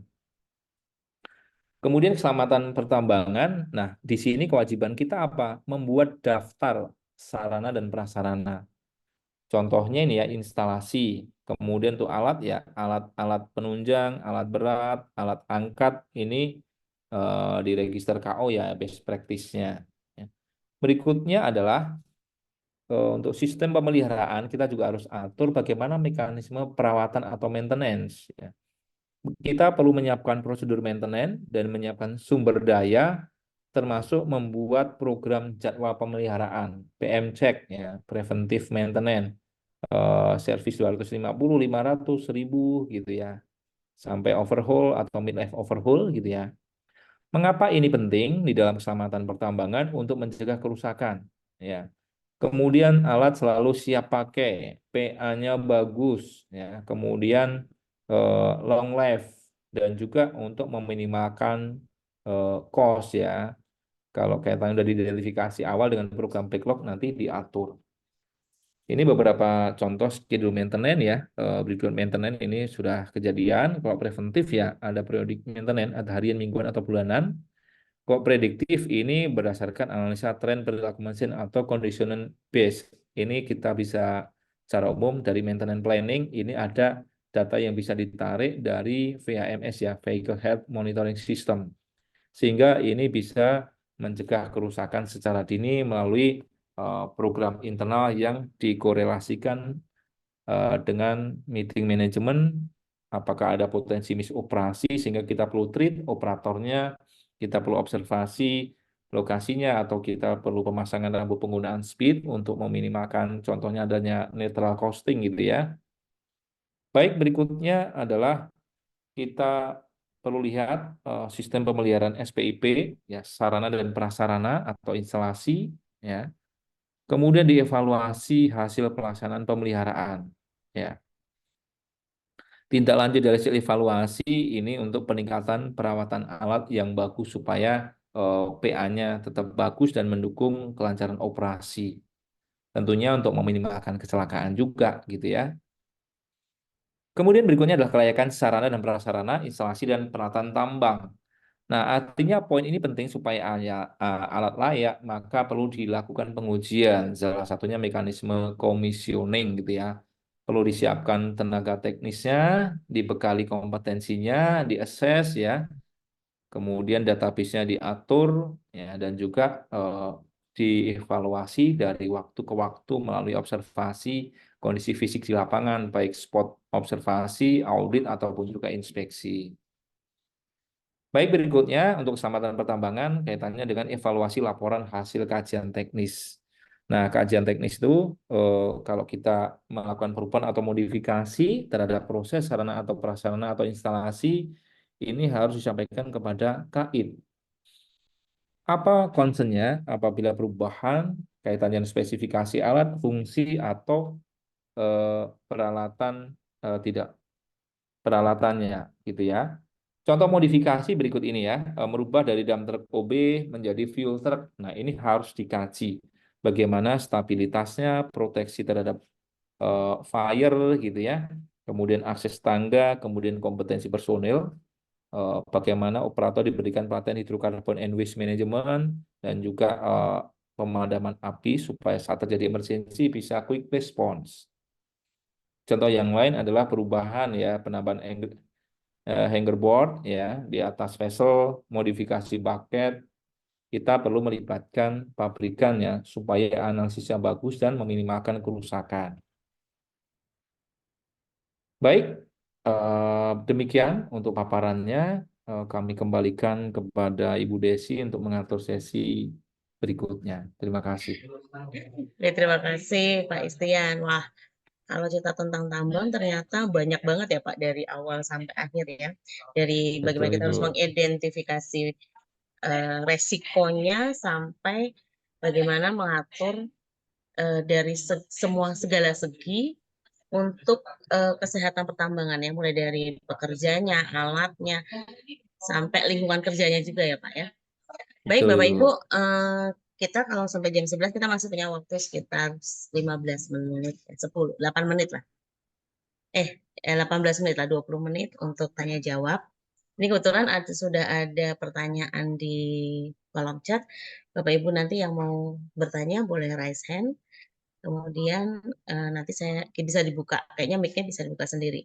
Tapi ini mungkin ada pertanyaan dari Pak Saiful Anwar. Atau Pak Saiful Anwar boleh kalau mau bertanya langsung, monggo silakan. Adakah Pak Boleh Bu, Saiful? nggak apa-apa. Oke, silakan Pak. Silakan dibuka mic-nya. Silakan langsung ke Pak Istian, Pak Saiful Anwar. Sambil Ya. perkenalan Baik, Bu. Pak Saiful Anwar dari mana nih? Lagi Bu, terima kasih Bu. Nama saya Ya. Saiful Anwar. Saya pekerja dan mahasiswa juga ini Bu. Kebetulan saya izin bertanya kepada Bapak Ismiatiri. Istian. Oh ya, Ismian. Mohon maaf Bu. Dari nggak apa-apa, Pak. pemaparan materi di atas itu yang bertanggung jawab dan memberikan arahan itu si pengawas kah atau pekerja sendiri harus memahami itu semua sebelum dia bekerja, ataukah pihak dari safety atau departemen yang berhubungan langsung dengan safety-nya itu, dengan keselamatan kerjanya. Oke. Terus Baik. yang kedua, Ya. yang Oke. lebih efisien tuh seperti apa ya? Maksudnya arahan itu tuh diberikan setiap hari atau setiap seminggu sekali atau bagaimana ya Pak ya bagusnya ya? Terima kasih Bu. Oke, baik. Baik, terima kasih Pak Sales. Baik.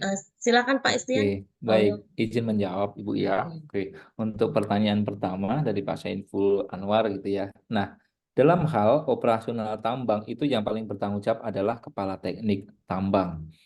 Dalam hal untuk menjalankan tugasnya, maka kepala teknik tambang ini disupport oleh para pengawas operasional dan pengawas teknis gitu ya. Secara struktur organisasi, kalau di owner ada KTT, ada general manager, ada yang bagian K3 juga gitu ya. K3 fokus ke kaitannya dengan implementasi sistem. Kalau keselamatan operasi ini kaitannya dengan kelayakan, nanti akan banyak terlibat dengan teman-teman pengawas teknis. Untuk operate semuanya, maka perlu diatur proseduralnya masing-masing. Kemudian dalam hal untuk strategi planning, maka KTT ini diwajibkan juga ya secara SMKP membuat KKP, Komite Keselamatan Pertambangan. Jadi kalau ada something issue atau permasalahan, nanti diputuskan dan direview di sana. Apa kebijakan yang akan diambil? Ya, apakah melalui CKJ dulu? Ya, kemudian bisa juga ditetapkan di sana karena KTT memiliki kewenangan. Tentunya meeting KKP ini secara sistem minimal 1 bulan 1 kali ya, bisa melibatkan ke para kontraktornya. Ada juga kalau kita di UJP atau di kontraktor, ketuanya KKP adalah PJO-nya masing-masing.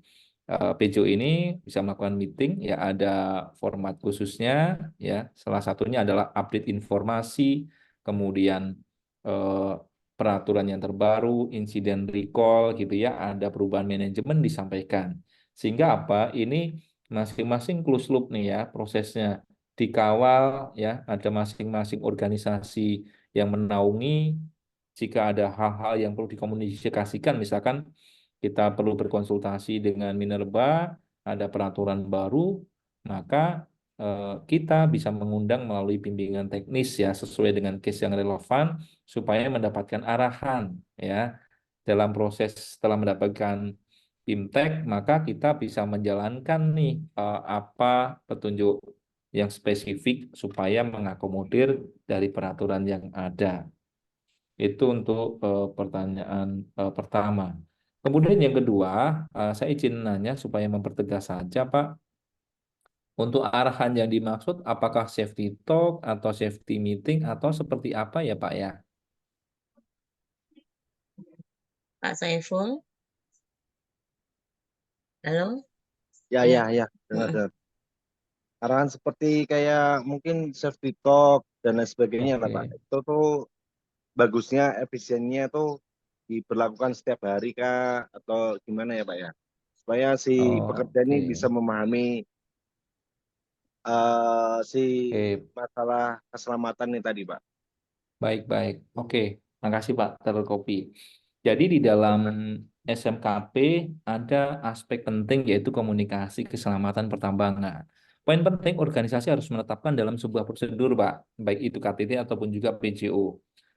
Poinnya apa? Contoh safety meeting, misalkan KKP 1 bulan sekali. Ada juga organisasi yang melakukan diatur komunikasinya ini lebih lebih spesifik nih. Ada meeting per divisi, ada meeting per departemen, ada per section. Ada juga yang improve, misalkan safety talk general per departemen seminggu sekali. General safety talk seluruh karyawan 1 bulan sekali itu adalah contoh best practice.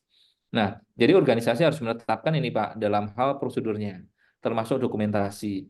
Poin pentingnya juga adalah terkait dengan materi ya. Materi itu harus disiapkan, apakah itu materi teknis, penggunaan APD, peraturan tertentu, ini adalah untuk menyamakan persepsi. Tentunya sebelum memulai kita juga perlu mempersiapkan nih kalau forum komunikasinya melalui meeting virtual ya kita siapkan akun Zoom-nya, materinya.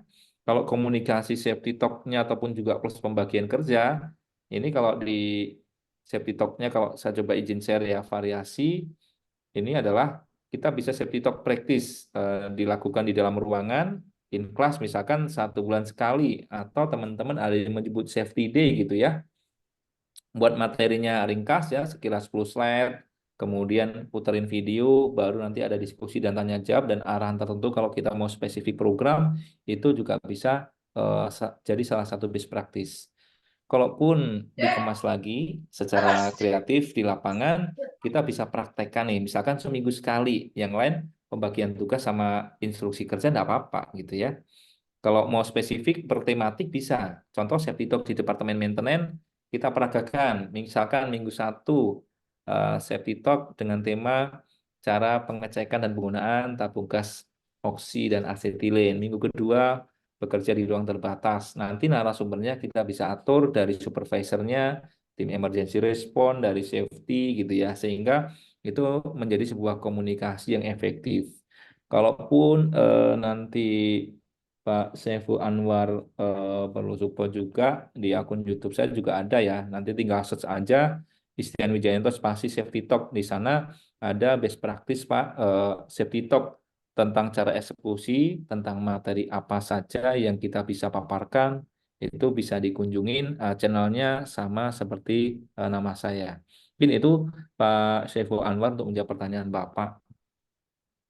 Baik, Pak. Cukup, Pak. Terima kasih banyak, Pak. Ya. Komplit banget, Pak. Sama-sama Bapak.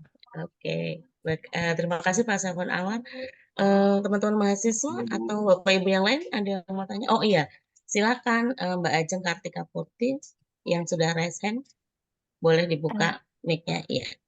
Ya, Assalamualaikum Bapak. Perkenalkan saya Ajeng Kartika Putri, mahasiswi dari Salam. Prodi Teknik Sipil Bina Dharma. Oke. Mungkin agak melenceng sedikit ya Pak, cuman pengen Iya. tahu aja karena budaya safety culture di setiap baik minerba atau pertambangan atau migas itu kan beda-beda ya Pak ya. Iya. Walaupun sama maksudnya ada peraturan yang sedikit agak membedakan mungkin untuk membudidayakannya. Nah, kira-kira Pak, apa kendala yang dihadapi dalam menciptakan safety culture di pertambangan gitu? Oke, Itu saja, baik. menarik Terima ini kasih ya. Bapak. Baik-baik. Oke, terima kasih. Menarik ini untuk tantangan ya. Kalau saya izin ya, di tambang tadi kan ada padat karya gitu ya, kemudian padat modal, kemudian padat risiko gitu ya. Nah, ini dan juga padat teknologi. Nah, tantangannya satu adalah manusianya. Ini penting ya, kenapa? Manusia yang mengoperate sistem, manusia yang melakukan pekerjaan. Nah, itu bagaimana kita mendeskripsikan supaya karyawan ini bisa melakukan safety culture dengan baik gitu ya. Nah, saya izin ada beberapa poin penting gitu ya terkait dengan safety culture ini. Yang pertama adalah komitmen dari manajemen tersebut. Artinya manajemen harus mendemonstrasikan safety leadership. Upayanya apa? Satu, pimpinan ini harus paham kebutuhan safety dalam organisasi. Misalkan kebutuhan pelatihan, maka harus disiapkan departemen untuk mengelola pelatihan, disiapkan materinya, disiapkan kompetensi personilnya. Contoh yang lain lagi, pimpinan organisasi harus paham. Kita bertindak membuat strategi planning salah satunya berdasarkan dari hasil investigasi. Maka yang critical point penting dari investigasi di resume, dibuat action plan. Bagaimana supaya kecelakaan ini tidak berulang kembali. Kita ambil contoh perilaku karyawan yang tidak aman. Bagaimana kita mengintervensi dengan apa? Normatif kita bisa melakukan observasi oleh pengawas. Itu yang pertama. Yang kedua, kita bisa intervensi dengan teknologi. Pasang CCTV. Sebelum pasang CCTV, kita juga perlu declare nih. Misalkan kita siapkan sudah ada peraturan, kita komitmenkan kembali. Kemudian CCTV yang ada kita trial dulu, misalkan 1 bulan. Nanti dievaluasi, dianalisis, disampaikan hasilnya, dipotret. Nah, kemudian dikasih waktu 1 bulan, nanti dievaluasi nih seberapa patuh. Treatment yang kedua apa? Nah, tindak sesuai dengan peraturannya. Tapi tetap dilapis sosialisasi peraturan secara bertahap gitu ya. Kemudian yang kedua, untuk ke sana, itu manajemen harus compliant prosedur. Artinya, fasilitas juga harus ada, kalau di bicaranya prosedur, ya Setiap aktivitas harus ada prosedur kerjanya. Nah, ini penting untuk memahamkan bahwasannya setiap personil, setiap pengawas ini wajib paham prosedur, termasuk juga dilatih. Siapa sih yang membuat prosedur, bagaimana cara membuat prosedurnya. Itu adalah hal yang penting gitu ya. Cara membuat prosedur. Kalau kita nggak paham, bagaimana karyawan akan paham? Artinya kita perlu mentreatment supervisor ini. Caranya bagaimana? Best practice-nya yang pernah saya lakukan adalah kami share kepada teman-teman supervisor prosedur soft copy, bisa di print out juga, bisa dikasih dalam bentuk buku. Kemudian kita atur waktunya, kita menguji pemahaman. Apakah pengawas memahami prosedurnya? Mengapa ini penting dilakukan? Supaya pengawas tidak dikibulin sama anak buahnya di lapangan. Yang kedua, kalau pengawasnya nggak paham, bagaimana anak buahnya mau kerja dengan benar? Itu contoh sederhana tentang compliance prosedur. Tentunya juga manajemen harus mengobservasi nih, bisa dengan program inspeksi, observasi, ataupun juga audit untuk memastikan program yang ada berjalan dengan bagus. Kemudian yang ketiga, kaitannya dengan safety culture, yaitu maintain up-to-date safety knowledge. Artinya, pimpinan organisasi harus memiliki cara, memiliki budget gitu ya, memiliki standar yang friendly user, mudah diakses. Untuk diupdate ke siapa? Ke pimpinan organisasi, penanggung jawab departemen, kemudian teman-teman di lapangan melalui apa? Materi safety talk seperti ditanyakan tadi oleh Pak Syaiful Anwar. Kemudian membuat video untuk pekerjaan berisiko tinggi untuk edukasi training awal, training refreshment. Kemudian apalagi mengundang narasumber dari siapa? Dari praktisi lintas industri misalkan, dari regulator, dari Disnaker, dari Minerba untuk memahamkan kita akan peraturan yang terbaru dan teknis pelaksanaan. Kemudian yang ketiga adalah apa? Berikutnya melakukan pengukuran safety. Pengukuran dalam hal ini apa? Contoh, kita sudah melakukan safety talk, menyiapkan materi.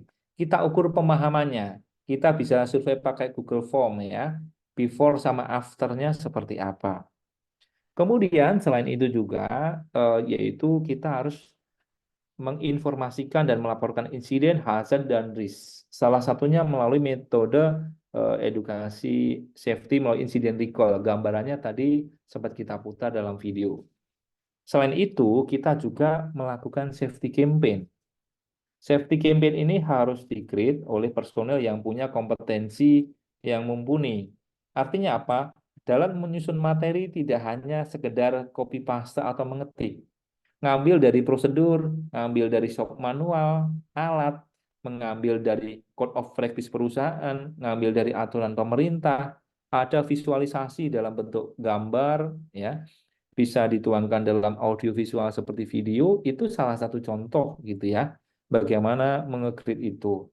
Kemudian tidak lupa pula melakukan tindakan disiplin itu juga bagian dari membuat metode safety culture, disidak, dievaluasi. Bisa jadi contohnya simple, sidak penggunaan kacamata. Kacamatanya pada nggak mau pakai, ternyata baru usia 3 bulan. Tapi kok sudah pada buram, ternyata kita lihat. Terus gimana? Evaluasinya apa?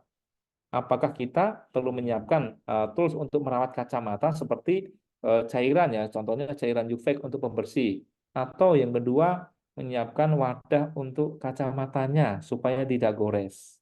Atau yang ketiga, bisa jadi kita perlu evaluasi kualitas kacamata. Bagaimana seperti itu kita survei, kita trial dulu. Cari pembanding, teman kita di job site lain atau di tempat lain, kacamatanya apa yang bagus. Kita trial sekian waktu, jika oke, nanti buat change management, ganti keseluruhan. Itu adalah salah satu cara. Kemudian cara yang lain adalah memberikan contoh.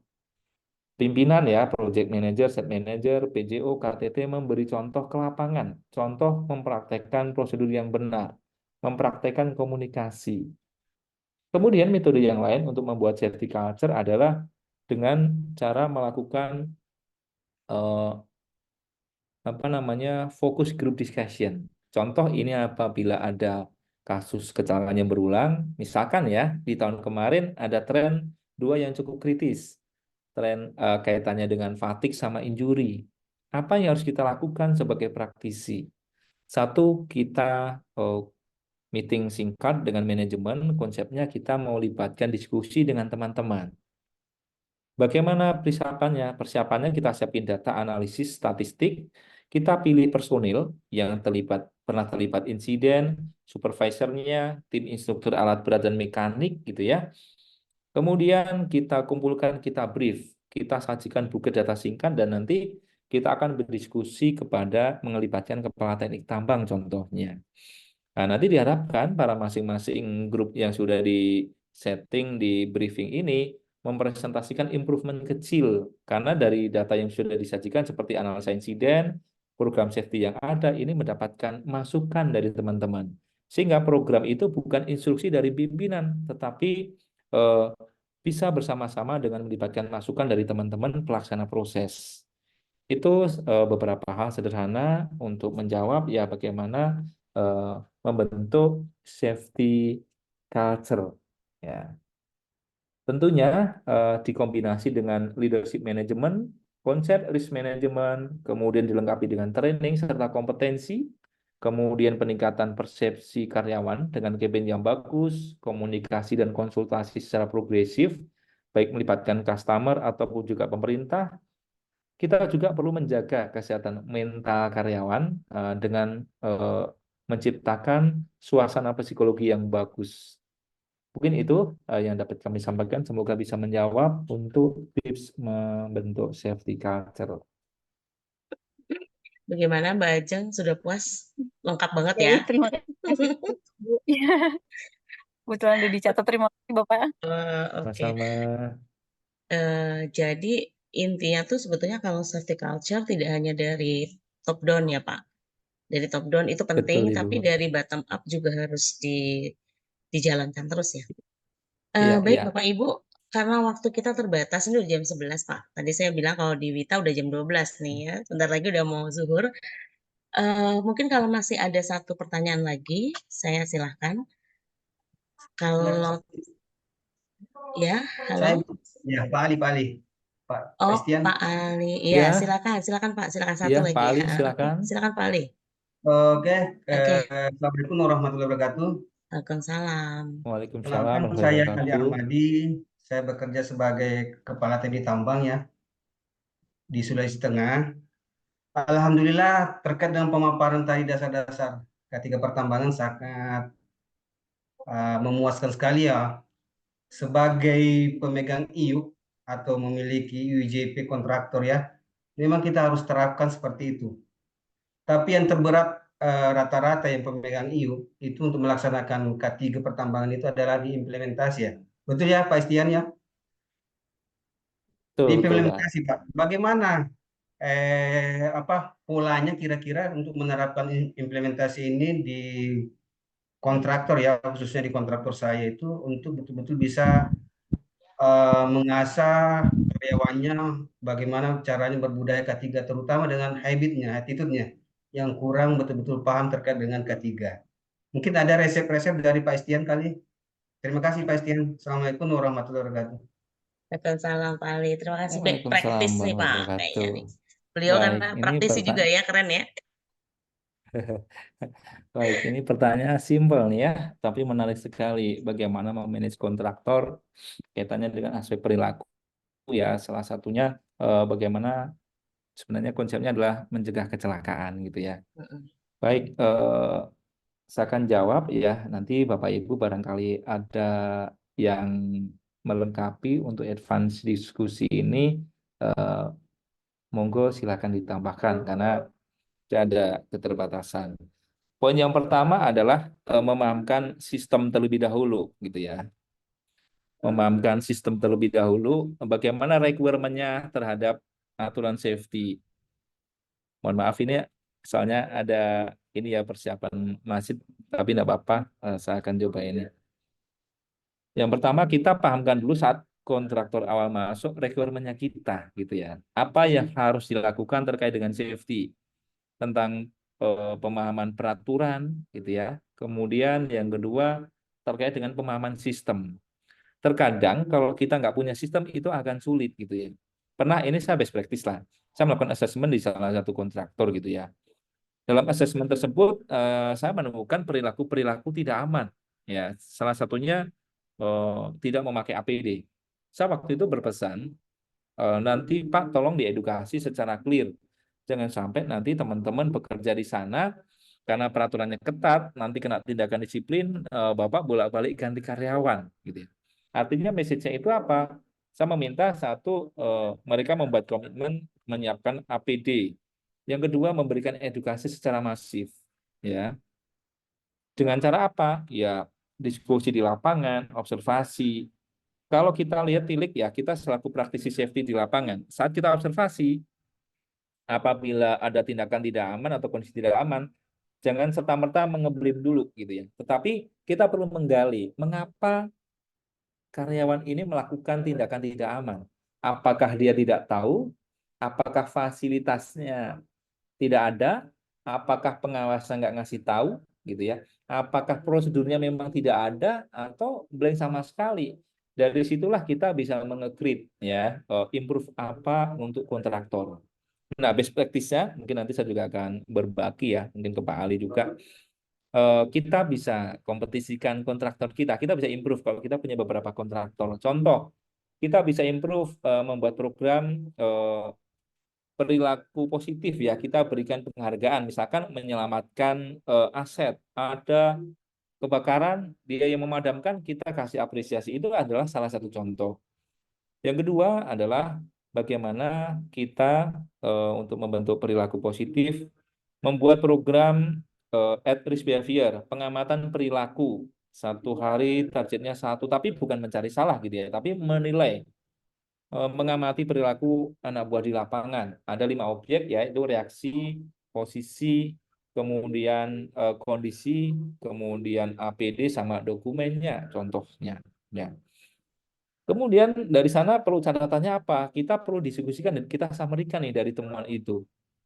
Dari proyek pengalaman saya bikin PPO project ya tahun 2007 itu ternyata apa? Itu jika dilakukan dengan benar seperti plan task observation gitu ya, observasi tugas mengamati karyawan sesuai dengan pekerjaannya mengacu pada prosedur. Saat data bisa oke dianalisis, itu adalah hal yang paling real. Itu kartu trufnya kita. Itu harus di-create, dibuat strategi untuk perbaikannya, tapi pengawas harus melaksanakan dengan jujur, bukan asal contreng-contreng, bagus aja. Artinya itu prosesnya tidak benar. Kemudian kita juga bisa libatkan buat kompetisi, Wali. Kompetisi apa? Kompetisi campaign video tentang cara kerja aman. Misalkan bagaimana cara mengangkat barang secara manual. Nanti dibuat, ya pasti kita perlu budget lah, tapi saya pernah waktu itu diskusi ya dengan salah satu rekan saya, salah satu direktur ya, mining company, multinasional di tambang. Beliau itu menyampaikan diskusi via chat gitu ya, mengakomodir campaign di sosmed. Karena itu akan mendorong perilaku aman, tapi perlu dikontrol ya, jangan sampai nanti background-nya menampilkan kondisi tidak aman atau hal yang tidak sesuai dengan kaidah teknik pertambangan yang baik. Berikutnya juga untuk menggiring perilaku, maka perlu ada, bisa kalau kontraktor banyak, bisa cross observasi atau cross inspeksi ke masing-masing kontraktor. Tujuannya apa? Untuk benchmarking. Yang kedua untuk meningkatkan gengsi. Wah, saya gengsi nanti di observasi kontraktor sebelah, saya nggak bagus nih performanya atau anak buah. Itu akan mendorong secara psikologi lebih baik. Itu narasi singkat yang bisa saya sampaikan untuk menjawab pertanyaan Pak Ali. Mungkin ada feedback atau komen, silakan Pak Ali. Thank you Pak Stian, terima kasih banyak ini Ya. masukannya Pak Stian. Terima kasih banyak. Sama-sama Bapak. Baik Bapak Ibu, terima kasih Pak Estian. Ini kalau diterusin nanti panjang banget ini ya.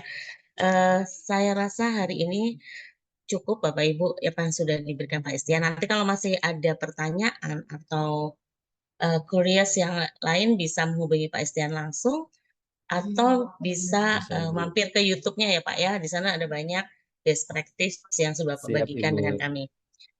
Kami dari Pusat Ya. Inovasi TIK Smart System dan Data Science juga kalau misalnya Bapak Ibu peserta di sini ada yang mau sharing knowledge boleh.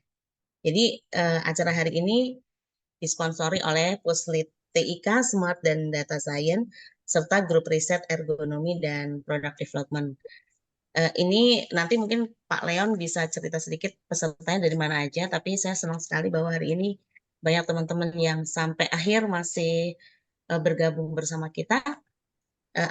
Tercatat sebetulnya ada 162 peserta, Pak, dengan ada 40 instansi dari 22 kota di Indonesia. Nanti mungkin secara itunya mungkin Pak Leon bisa cerita ya di akhir sesi. Baik, terima kasih teman-teman.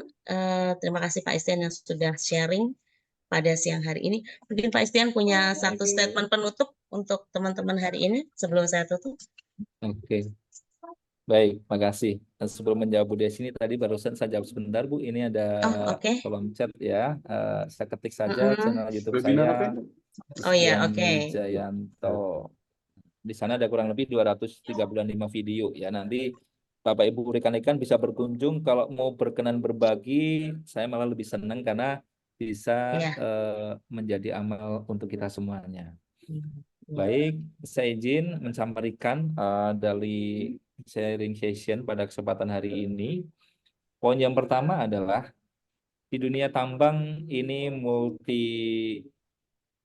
sangat kompleks ya, padat risiko, padat karya, ya, kemudian padat modal gitu ya. Tentunya kita harus mengelola manajemen risiko ini dengan komprehensif dan dengan niat yang tulus.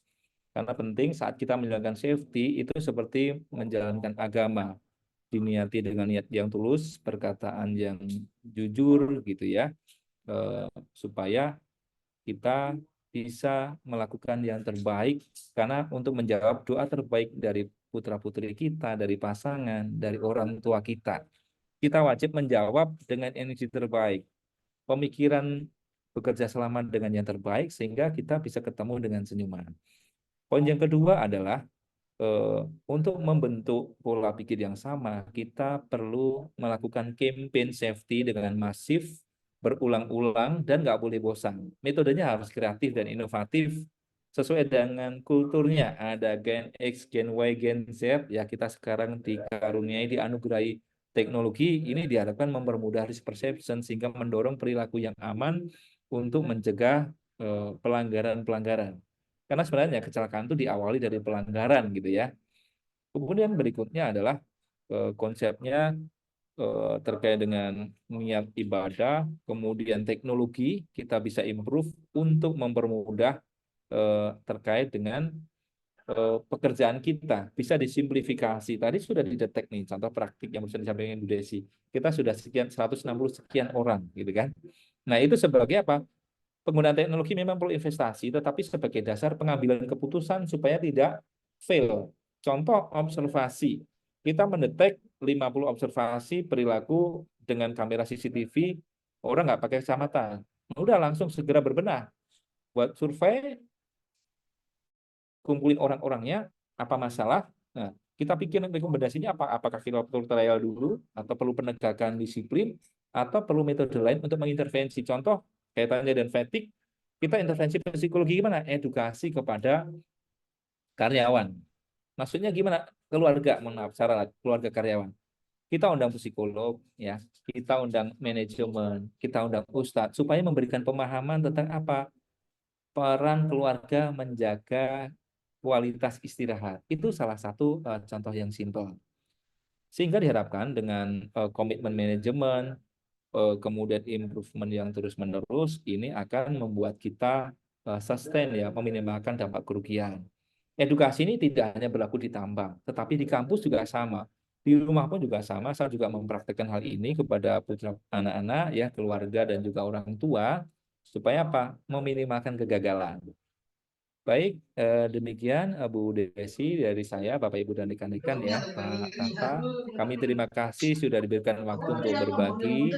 Semoga sharing ini bisa bermanfaat, dan saya secara pribadi mohon maaf apabila ada penyampaian yang kurang berkenan dalam proses sesi sharing dan diskusi ini. Terima kasih, saya kembalikan kepada Ibu Desi selaku moderator.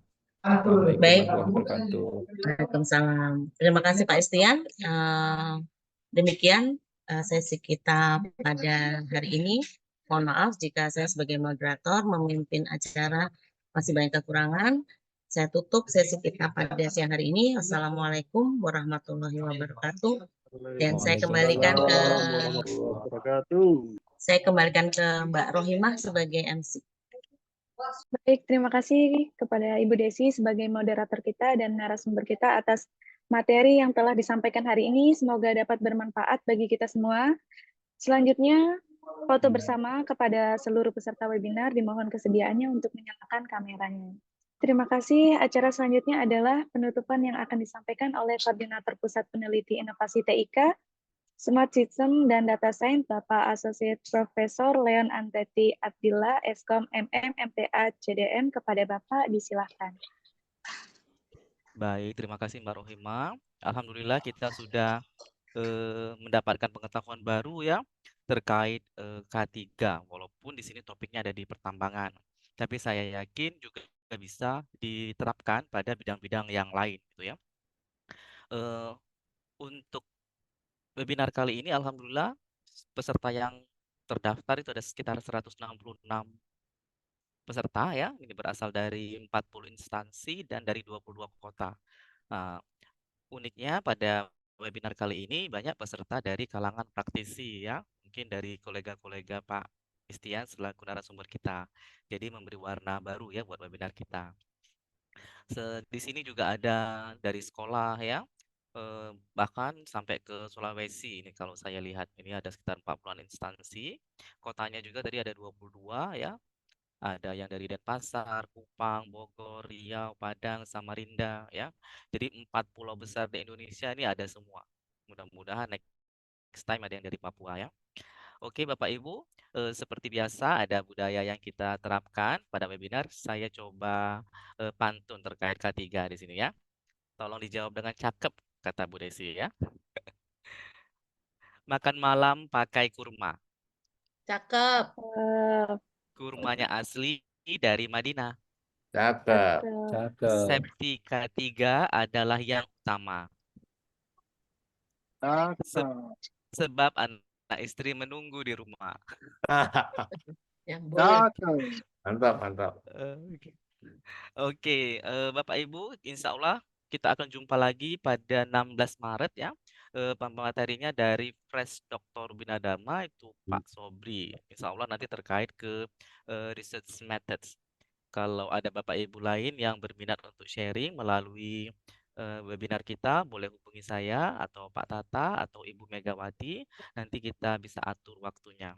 Baik Bapak Ibu, dengan selesainya pemaparan materi tadi, dengan resmi acara webinar tahun 2024 seri kedua ini kita tutup ya. Silakan Mbak Rohmah diambil alih lagi ya. Ya, baik Bapak. Rangkaian demi rangkaian acara sudah kita lewati. Akhirnya saya sebagai pemandu acara hari ini pamit undur diri dan mengucapkan terima kasih kepada seluruh pihak yang membantu diselenggarakannya acara ini, serta kepada seluruh peserta yang telah berpartisipasi dari awal sampai akhir acara. Sebelumnya, izinkan saya menyampaikan pantun sebagai penutup acara. Siang-siang pergi makan. Sambil makan tidak boleh berkata-kata. Terima kasih saya ucapkan. Mohon maaf jika ada salah kata. Bapak bekerja sebagai petani, meminta rezeki hanya kepada Ilahi. Mari kita tutup acara ini. Semoga Allah selalu memberkahi. Terima kasih. Akhir kata kami ucapkan wabillahi taufiq wal hidayah. Wassalamualaikum warahmatullahi wabarakatuh. Waalaikumsalam.